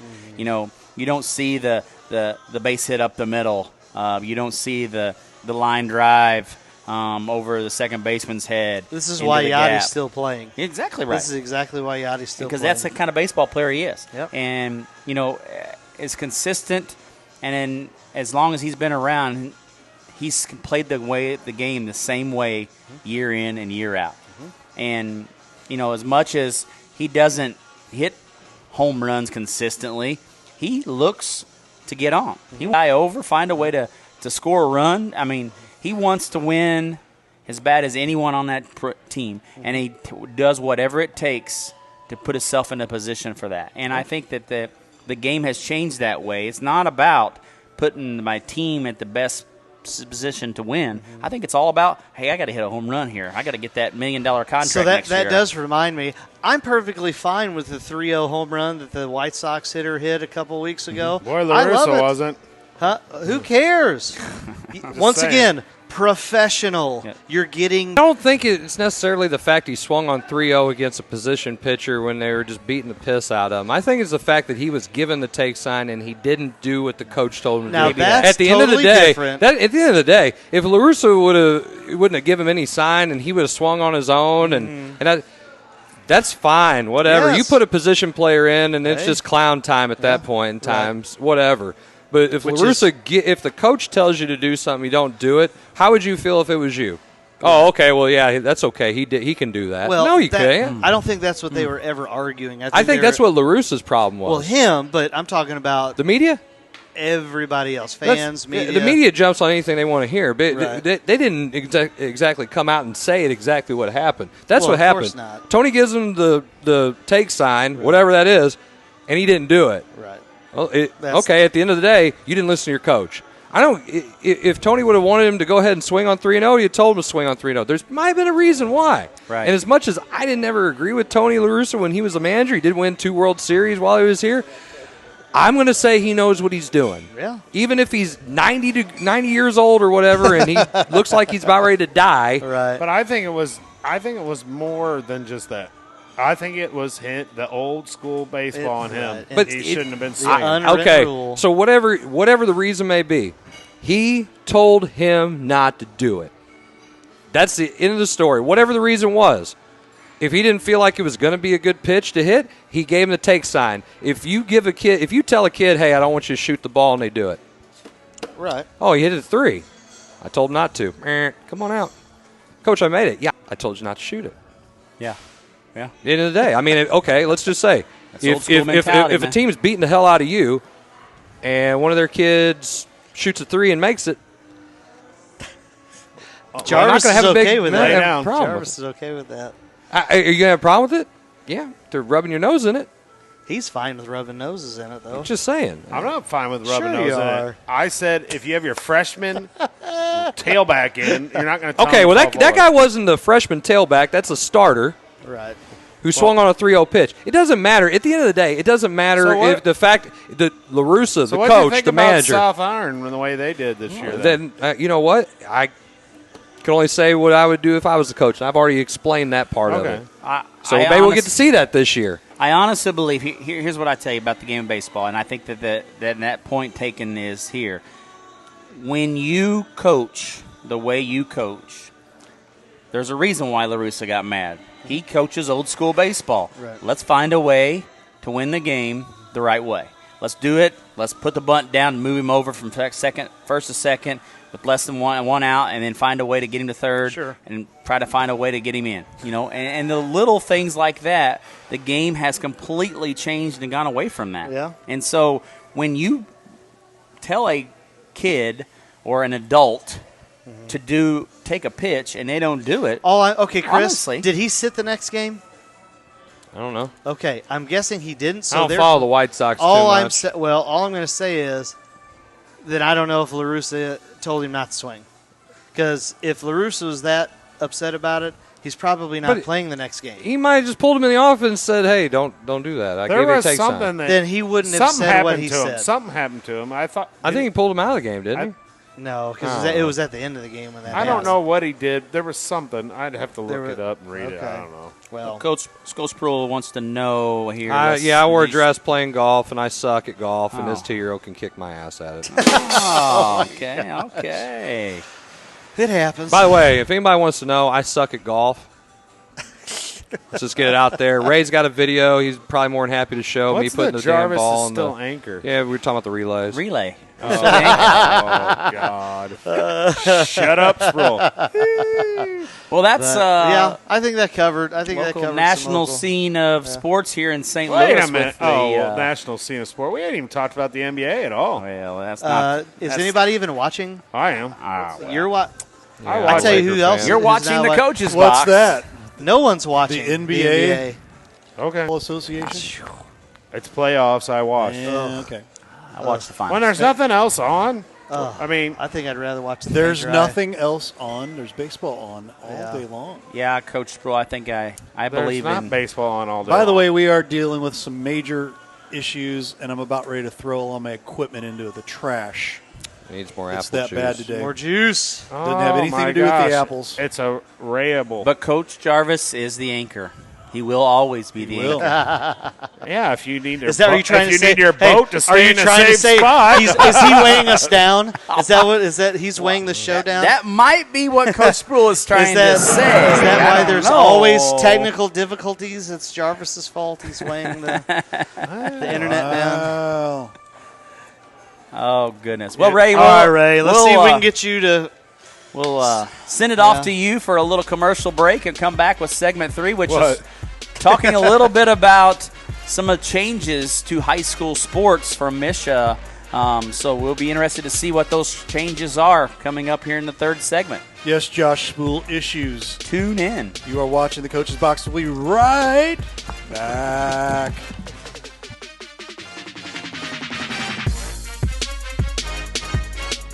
Hi, I'm Ray Halbrook from Livestream STL. And I'm Danny Sigmund with Rock Memorial Post 283 American Legion Baseball. We'll be partnering this summer with Livestream to bring you all of Rock's action for the entire season online. If you can't make it out to the field this summer, please click the link below. You'll be able to watch all the action online. If any businesses out there would like to sponsor us, please reach out to Ray at Livestream STL. Part of the proceeds that are generated will go back to the baseball. We hope to see you online and at the ball field.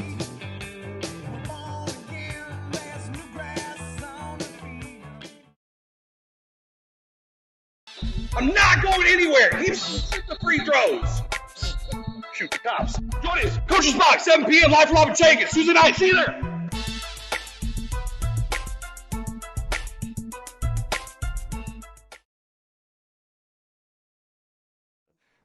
What you guys do for Jefferson County sports, it doesn't go unnoticed by the coaches in all sports. Yeah, all I appreciate sports. that. You know, I have a lot of friends that are head, basketball coaches, and I've been, of course, around Jefferson County all my life and followed all kinds of sports, even before I got into the coaching. So what you guys do to help promote it with the kids is unbelievable, and we appreciate you guys. Yeah.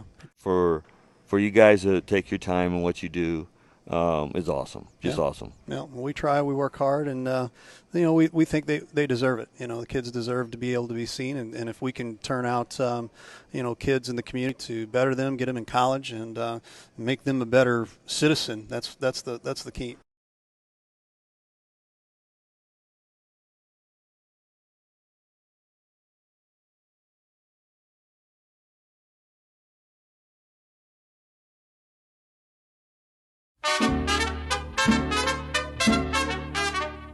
For fine Mexican cuisine. A family atmosphere. Any place to watch your local sport teams. Come out to La Pachangas. Check out our 4 locations. Arnold, Herculaneum, Crystal City, and Bonter. Come out to La Pachanga.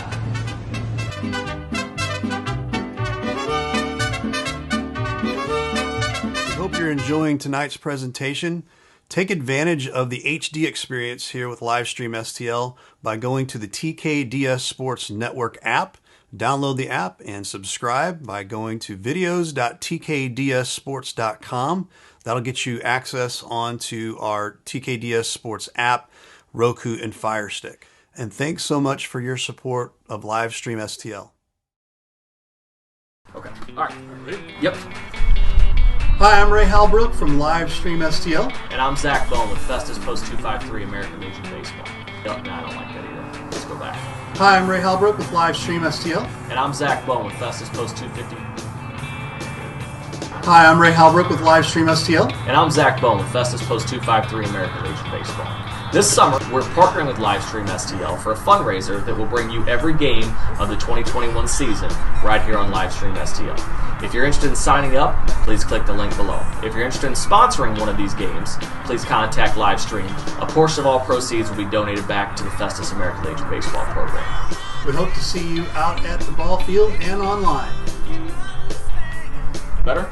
Perfect. I like it. I like it a lot.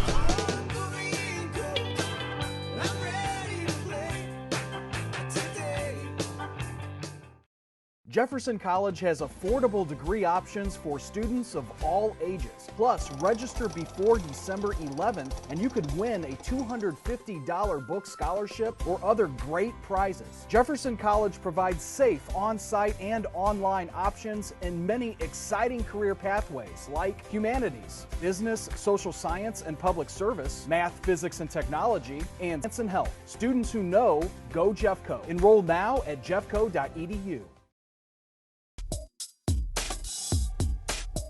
You know, I do this for the love of the kids. I do it for the love of the coaches and the ADs because there's not enough high school coverage in the St. Louis area. There's just not. Once again, I get to keep my relationships with, you know, guys like you and a lot of the other great coaches and administrators and former athletes. And that's one of the cool things that we're going to do here, too, is, you know, I've been fortunate covering some great coaches and great kids, but, you know, the caravan he wasn't letting it die. And sure enough, we're here now, and you know, the reboot is in full effect.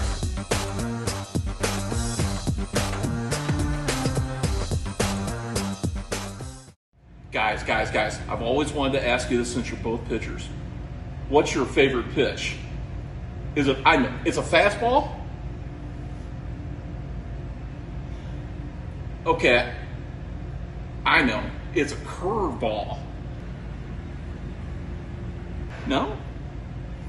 Okay, well, what's your favorite pitch? Oh, yeah. Spitball. The Main Street Sports Show. You never know what we're going to throw at you.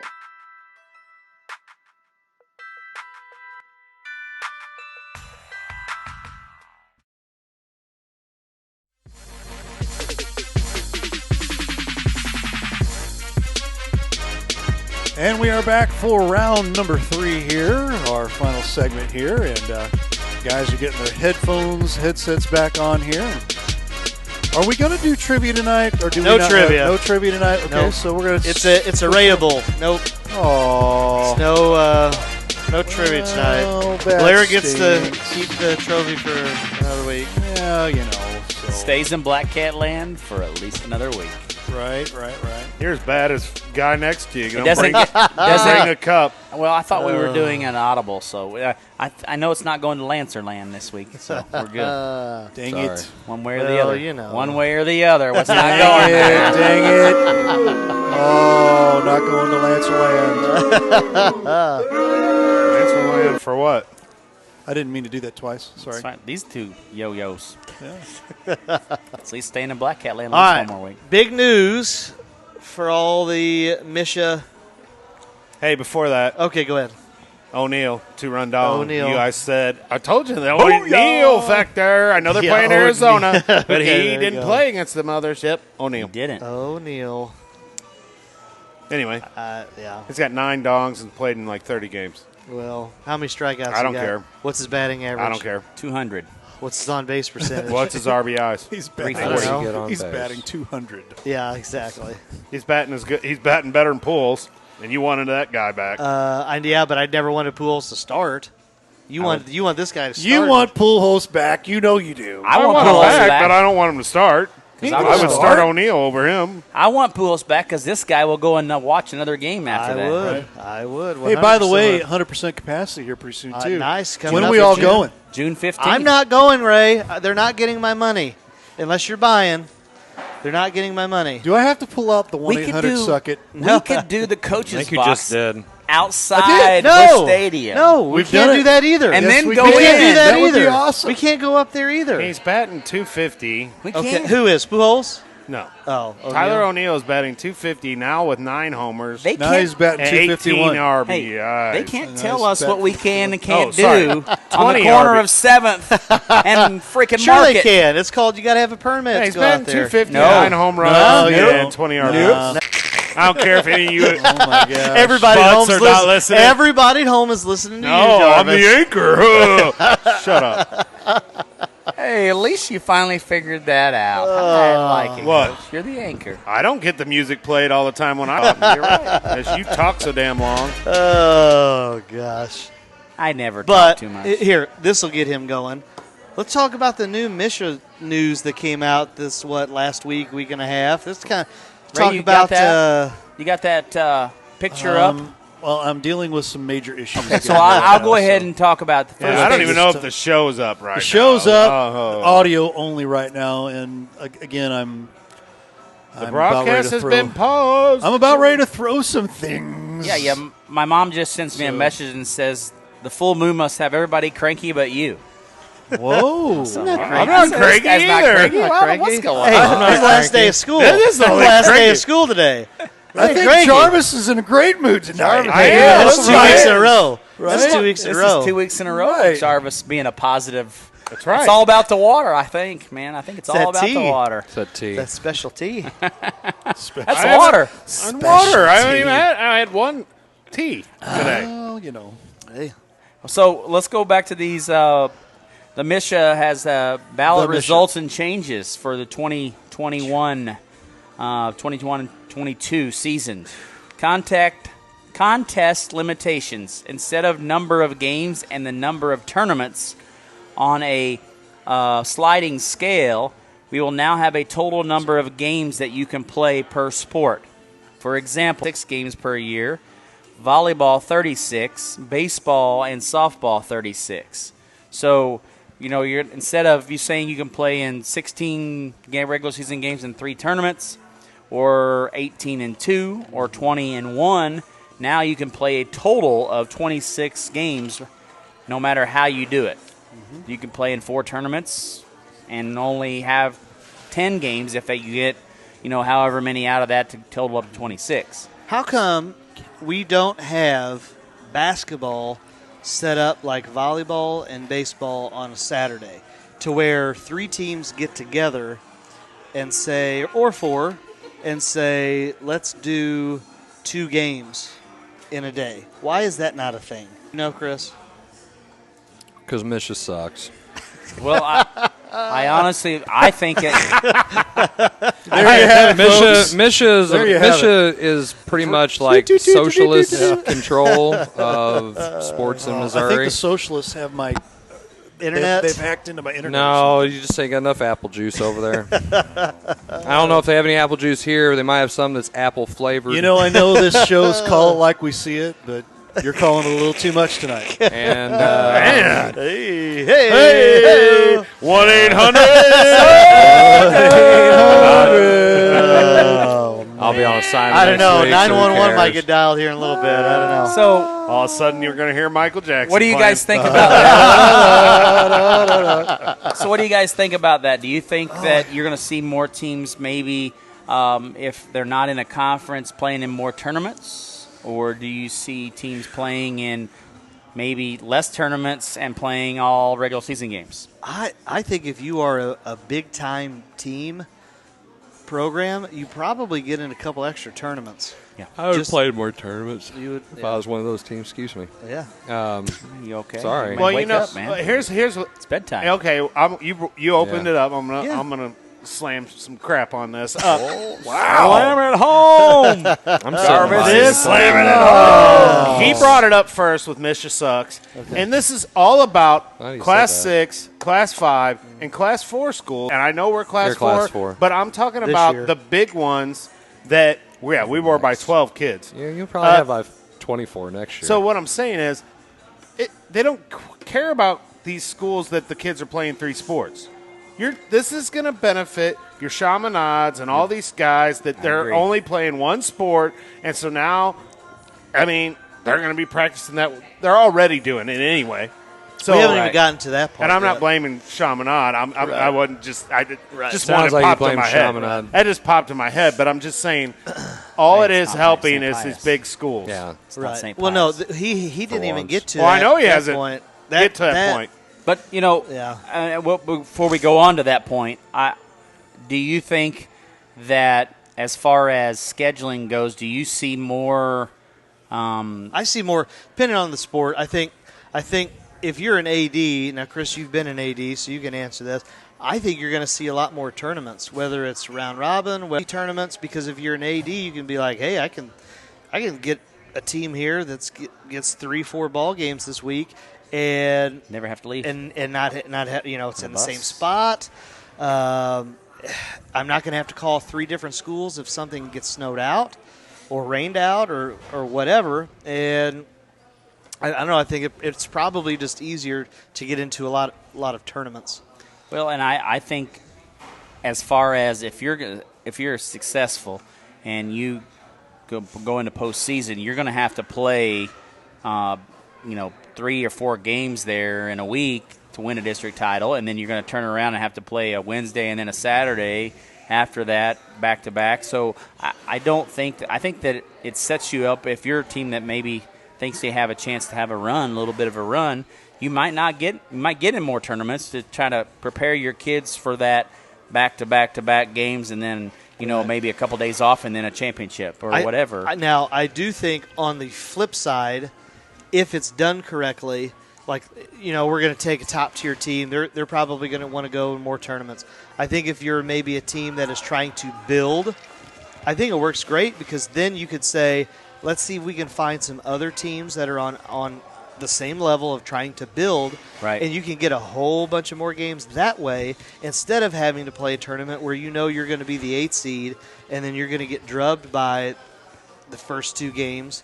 And I think conversely, it might help a team that is trying to build. I could see that. And I also think that you also look at it as tournaments play. I don't see that. So maybe the flip side of that is I'm not only going to get in a tournament that's going to guarantee me 3 games. Yeah.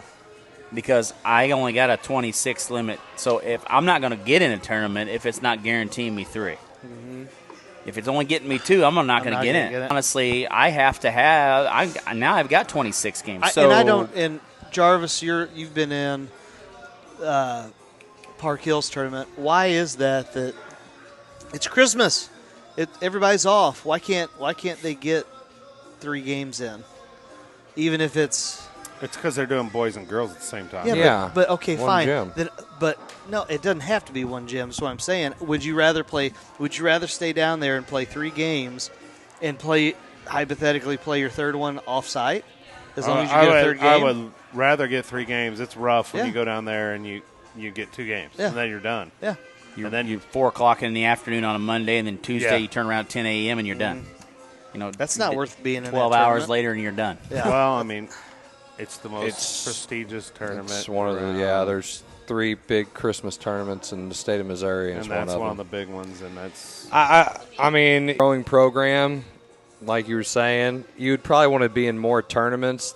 The other thing that's probably going to play into it is athletic directors, so they don't have to keep flipping and flopping on their schedules and finding teams. Yes. I'll just lock you into these tournaments, and hey, that's what we're going to do, and just roll it over for next year, and it's just really easy because you're going to be in this tournament, and hey, if we do these tournaments, we just guarantee 3 games. The other thing is it's hard for, let's just say you're not a very competitive school, and you're trying to find a tournament. Well, it's hard to get into some of these other tournaments, and then you're always playing for last place. Mm-hmm. Now these other schools can have tournaments where they're not all very competitive. Correct. And they can play each other, and at least the kids are playing for something. Yes. And at the end of the day, when you're trying to build a program, so if you're starting in a new place that's doesn't have a tradition of winning or hasn't in a long time, and you're trying to get your kids to understand what it's like to win, you can build success by being in a tournament that's maybe doesn't have a bunch of powerhouses in it. So I would look for more tournaments than I would to have less tournaments and more games. Well, we're in the middle of a 2-year cycle. That's the other problem. You know, I hate hearing that. That's Me too. meaningless. Why do you need a 2-year cycle? Well, I'm just districts are in a 2-year cycle. So why do we have to have a 2-year? Why do you have to, yeah. Okay, I'm just telling you what I've been told by people above me. Right. And here's the other thing that I can say. I will say that this, and I would love for any local athletic director to come and sit in that seat and tell us what their guidelines as far as what they're being told from the upper administration on how they need to approach this. Now that this has came down, what do you think schools should do more of? Should they find a way to get in tournaments where you play 4 games in a week, and then you have a couple weeks off, and then you play a couple games, and then you have a couple weeks off, to decrease travel throughout a long season, especially in basketball?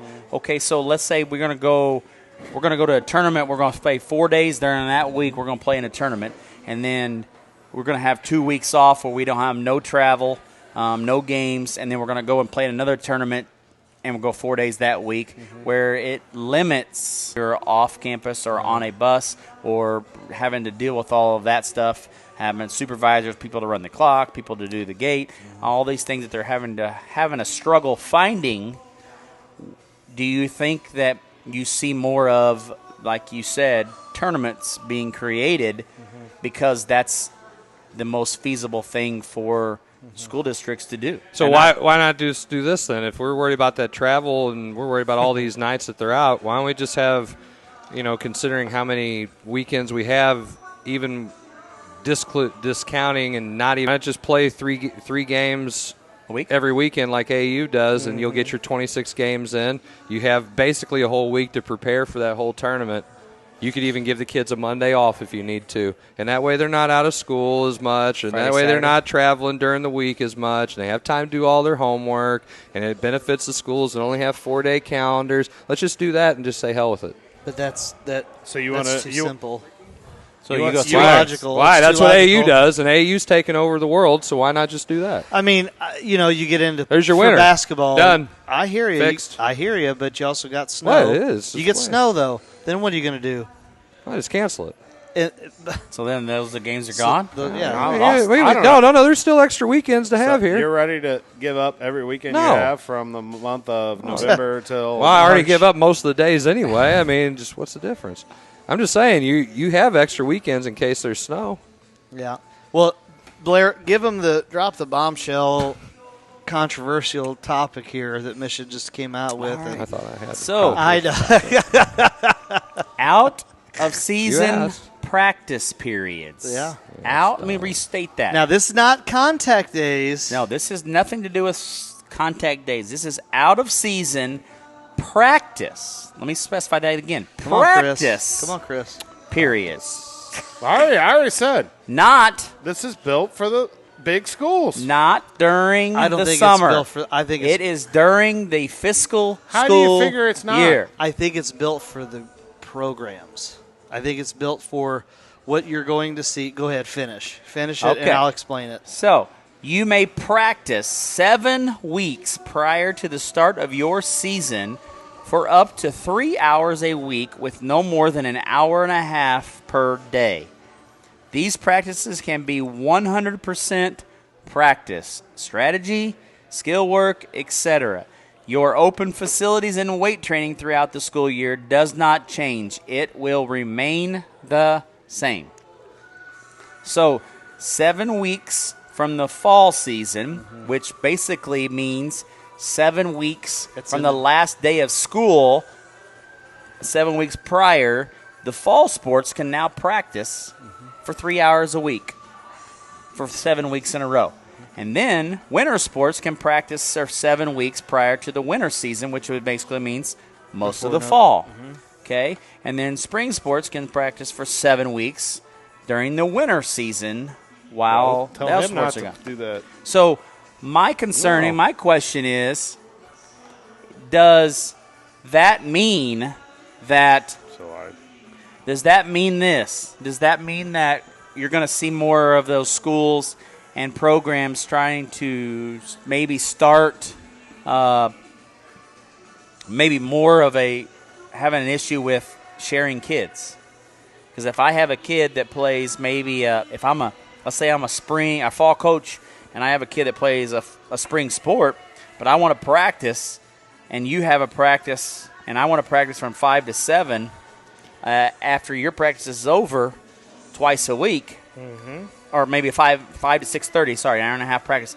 I'm going to practice on Tuesdays and Thursdays on our off days if you have a game. Right. How do you think that's going to handle with smaller said coach where it considers a smaller school as has So you're going to want your starting point guard, who also plays on the baseball team, practicing baseball every Tuesday and Thursday during the middle of basketball season? He's your catcher. What do you do? I guess he's going to make a choice. We'll just let the kids make the choices on that. If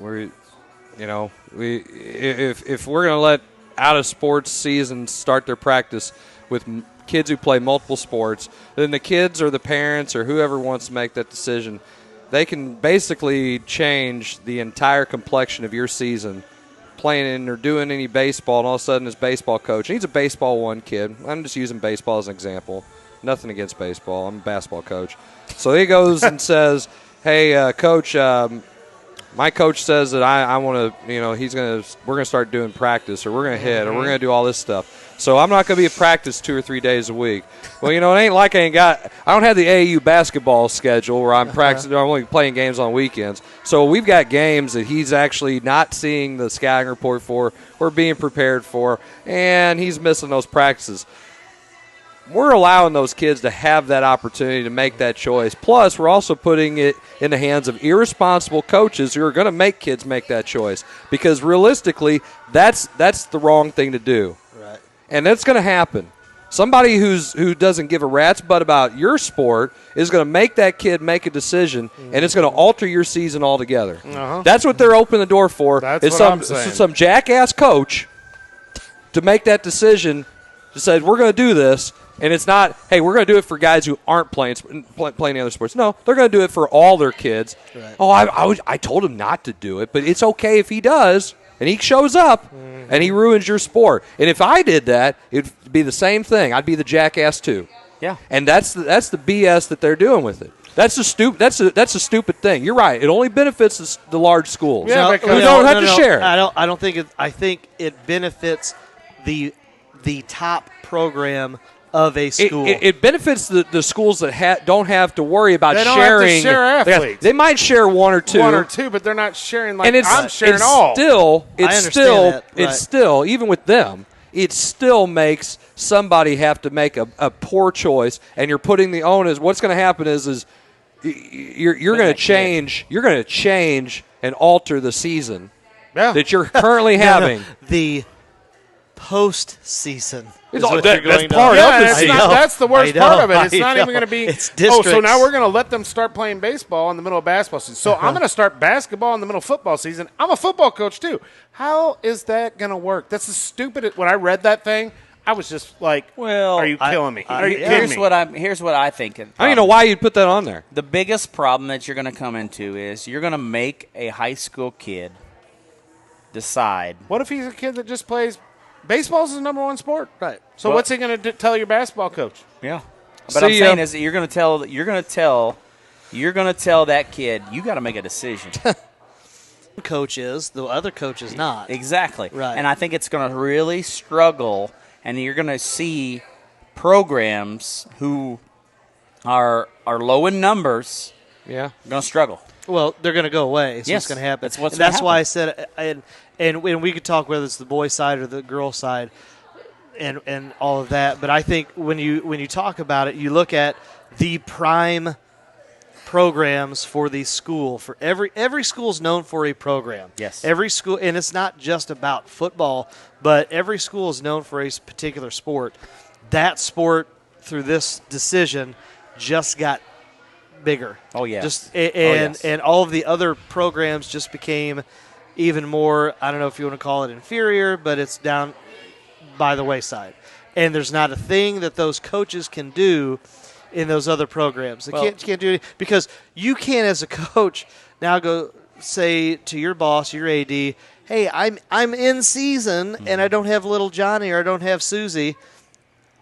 Sorry, that's the rule. And mom and dad and the kid want them to go work on their swing instead of shooting a ball. I mean, they already do it anyway. If they do it, I mean, let's be honest here. It's not like people don't practice out of season, right? Okay, so let's just put that on the table. Okay, Right. people practice out of season. Sure they It's do. not like it's the worst kept secret around. Nobody abides by contact days. They can say what they want. Nobody abides by any of that stuff. The fact of the matter is, this is a stupid rule to actually put it on paper and say, hey, we're doing this. Why? Who does this really benefit? It doesn't benefit anybody. It doesn't benefit anybody. It's stupid. Well, I would where's love our to say in any of this, too? That's what I don't understand. I would love to have a conversation with Dr. Erhan or anybody else up there and say, why is this even a thing? Why? I can see other rules that have been put in place. I can understand contact days. I don't understand that. To me, that's just stupid. That's like wiping your butt before you poop stupid. Right. Okay? Agreed. Right. That's how stupid you're this gonna is. make kids that are a sport first. Stupid. And you're going to, like, I mean, I got kids that aren't basketball first. Yeah. They're going to pick baseball. They're going to pick They're it. going to pick. Sure they are. And then the kids who aren't football kids, they're going to pick basketball. Or they're going to pick wrestling. Or they're going to do something that's not in season because it's like, oh, I have the opportunity to go do this. Yeah, Coach, I'm going to go. Well, and here's what's also going to happen. Or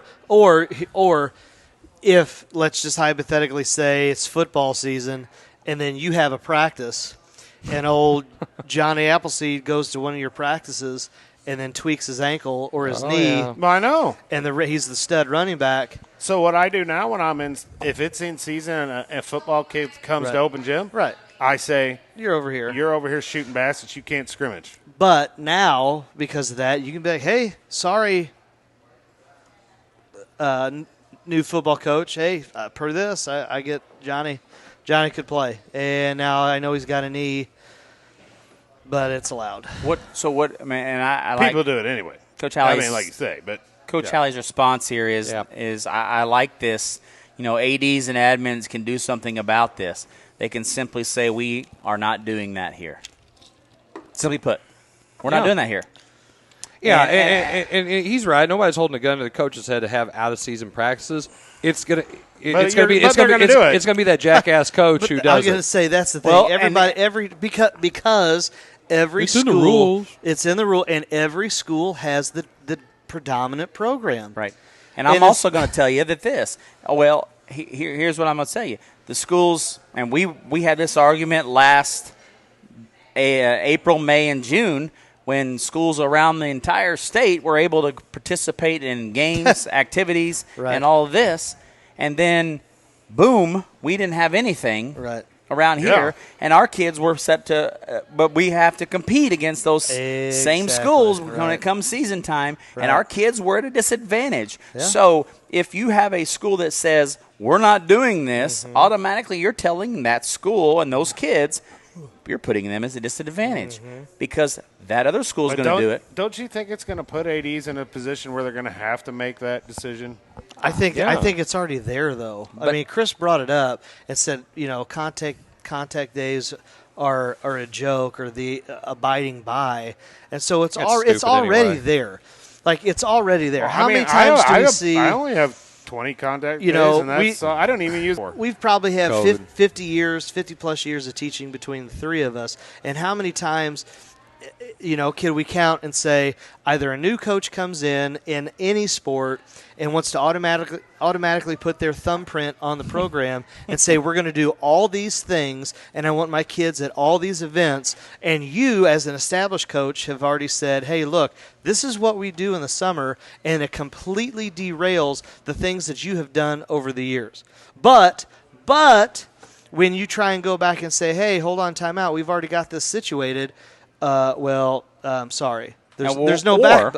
Or you've got a kid that plays for you and them, and they're trying to impress that new coach. Exactly. So guess what they're going to go do? Exactly. They're going to go to that coach because they're trying to impress. They're trying to make a statement to that new coach. It's somebody completely different here. And you notice I'm being quiet. Well, no, but that's across the board, across the state. It's not every, just here. No, it's not just everywhere, here. It's going right? to go across the board because there's Right. constantly going to be changes in coaches. And I feel like that is a struggle, and now you're putting a kid at a terrible disadvantage. This is why I and continue- why are we here? Why are we making kids make those decisions? That's why they shouldn't I've have always, to make those decisions. That's why 100%. I will always say, cut it off and say, each sport gets 1 week over the summer, Monday through Friday, 2 hours of camp, and that's it. I don't like that. I do, because it completely takes away Nope. any of these issues.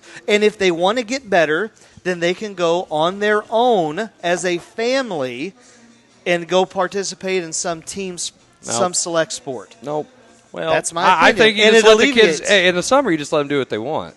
I think if they want to But come it's every not single about the day. kid, but it's not. They want because to come in here's every single day and play football or play baseball or They do whatever they can, want. but you don't then have they to can. require it. But you should. I have don't to get require it. I shouldn't have to require it. That's what I'm saying. It shouldn't be allowed for. If you want to say, just make the dead period 2 weeks and let's just go. The contact days thing is stupid anyway. no. But what I'm saying is, if you have an athlete and he's a basketball player and a football player, now as soon as you go away from outside of this week of camp, well, you need to be here, and the football coach is saying you need to be here. Now we're right back where we started. Instead of saying, here's my week of camp, here's his week of camp. Outside of that, the school's open. Do what you want, but coaches, you are not required to be there. As a matter of fact, don't be there. So you're saying just the camp weeks, they're That's it. required. Oh, I can That's go with it. that. But outside of that, then it's a level playing field for anybody. And if Johnny wants to shoot, and if Johnny wants to work on a spiral, then he can go do that on his own. Well, I think that you should be able to come to the school and do anything activity-wise anytime If you the want. kid wants to, but Yeah. not involved with you as the coach. No, I mean, but that makes more sense than what we currently have with 20 contact days, that if you only have 2 kids show up to anything, you burn a contact day. Yep. Right. Yep. Well, here's That's pretty stupid. Here's my deal. I'm sorry, I'm using stupid a and lot I'm not today. going to lie to That you. happens. I'm going home. I'm worried about that because I'm having an open gym pretty soon. It's going to be one of my contact days. Yeah. And what if I have 4 kids show Right. up? Then it counts. Yeah. I have 4. You need to just walk out, I'm gone. have the janitor come in and tell do him, it, hey, and say, "Can you supervise these?" Well, here's my deal, and I don't know how. truth, I don't know though. how some of you guys will. I agree. mean, if you want to get away from the contact day thing. No, that's here's how you my do it. deal. Or have a parent do it. Have volleyball, football, they get July, and softball. and softball they all get July, and then basketball It's too hot outside. gets June, and then be done with it. What about wrestling? Well, okay, that's what I'm. Okay, basketball's the same time as wrestling, so yes, June. What about they baseball? get June. Baseball's Well- already playing in the summer. They're doing that. Yeah, What about track and field?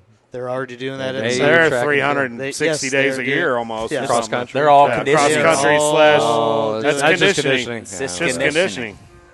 So, As long You as can they're do not that being 360. It don't matter. It's conditioning. so Gotta do it over a Zoom call. I really honestly think that this is going to hurt. I think it's going to hurt More- high school sports. It's going to hurt more athletes. It's going to hurt high It's school going to wind up athletes. hurting the. I'm sorry, I'm going to say this. Whatever. It's going to wind up hurting the coaches, and it's going to hurt their families, and it's going to hurt their livelihood, and it's going to hurt. That's who it's going to You affect. sound hurt. And it's going to trickle down, because at the end of the day, you're competing against you, and you're competing and it's cutthroat, and it's Yes, You it were is. trying to be competing against the other guys I'm coaching with. Yes, we already are. Yeah, and this Or- is making it worse. Yes. Or you're competing against him, but your job's on the line. So is his, but he can do it and you can't. So guess what? Next May, you may not have a job because you didn't get able to do what he was able to do because it wasn't consistent across the board. It'd be March. And Or his kids were more basketball oriented than mine. yes, There you go. so I And just think so- it really puts the kids and the coaches at a disadvantage, and really it makes us have to make a decision: is do we want to put that time in, or do we want to kind of go away from that and say, let's do what's best for our kids? because It's there not are multiple gonna kids. happen. This is why we're here. But the problem is, it's not going to be in the coach's hands to make those decisions. I think it's gonna. I think it's gonna be. I don't think so. I think it's gonna be. I don't think the administrators and the athletic directors. Honestly, I don't think that they're going to have to make that decision because what if they do the can of worms across the board? If this school is not successful at any point in time, who are they going to look at? Us. You already have coaches that will say, "Don't go to his practice." Yeah. Don't go to his practice. Absolutely, so why? You do. But why? Well, because one, I'm in season, he's not, and then two, I don't want you to get hurt, and then three, you need to be more dedicated to my sport. He's saying the same thing. He's saying the same thing. He's saying the same thing in a roundabout way. You may now, knowing who we know, he's never going to say, "Don't go to an open gym." You're never going to tell somebody, "Don't go get swings in," even if it is at 6 o'clock in the morning, 5:30 in the morning, and we have a district playoff game. You're never going to tell that kid, "Don't do it." Right. But there are adults out there, because once again, just like in anything, there's got to be a bottom. It's frustrating, and I tell you, this is going to make a very difficult way of trying to find more coaches. You're going to see a lot of coaches. It's a struggle right now. Think about how many we know turn it in that be done are either retired guys, retired gals, or they're not coaching. They're not even teaching, or they're not in teaching at That's all. what I'm saying. Yeah, they're coaching. It's not even teaching. And it's gonna be a big struggle. I think it's gonna be a big struggle, and if they continue to keep this after this year. Let's get out of here, guys. Certainly. Arrayable. Before I start throwing things, because I'm really fed up with how things are going tonight with my equipment in here. Oh, I thought he was mad at us. I'm so mad at you guys. Real quick before we close, Ray, I want to make sure that we mention that this segment was brought to you by La Pachanga here in Herculaneum. They've been our proud sponsor here for the last month for Got that segment beautiful 3. Poster up there on their wall. Yes, and so you're ever in Herculaneum La Pachanga, feel free to take a picture with this nice little poster up behind us our page. and post it on the Coach's Box page and your page and say that you were at Herculaneum La Pachanga. Post it on La Pachanga's page. And they would love one thing. They've been very supportive of us to be able to allow us to host this show here for over 50 weeks in a row. 63. 63, but we did not start here. We I had know. 1 week, and then we had about 10 weeks of That's true. Zoom. But then after that, we've been here since pretty much probably, I think we all came here in August, if I'm not mistaken. Sounds about right. Sounds about right. We've been here for a pretty good amount of time, and so I think it's, nothing better to say than what Herculaneum La Pachanga has done for the Coach's Box. They've been very gracious. I know we're not having good technical issues right now, but we appreciate Herculaneum La Pachanga for their hostess of our show for the last 50-something weeks. So we appreciate it, and they are a sponsor for third segment here. So thank you to Herculaneum La Pachanga and Joel here and all of his crew. There you have it. Hey, and we didn't have to buy one meal tonight. Coach Reese's thing didn't work. That's right. We didn't. Sorry, Coach. But good try. Good try.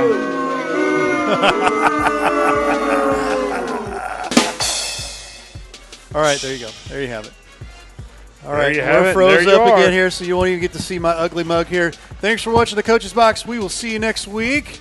Don't forget tomorrow night, graduation. We also have, that's at 8 o'clock over at Grandview. We also have Main Street Sports coming up. That will be at 3 o'clock, our Main Street Sports segment for the standouts for baseball and softball. So tune in then. That will be right here. Here I am back here. And thanks so much for watching tonight. We will see you soon. Goodbye. Goodbye.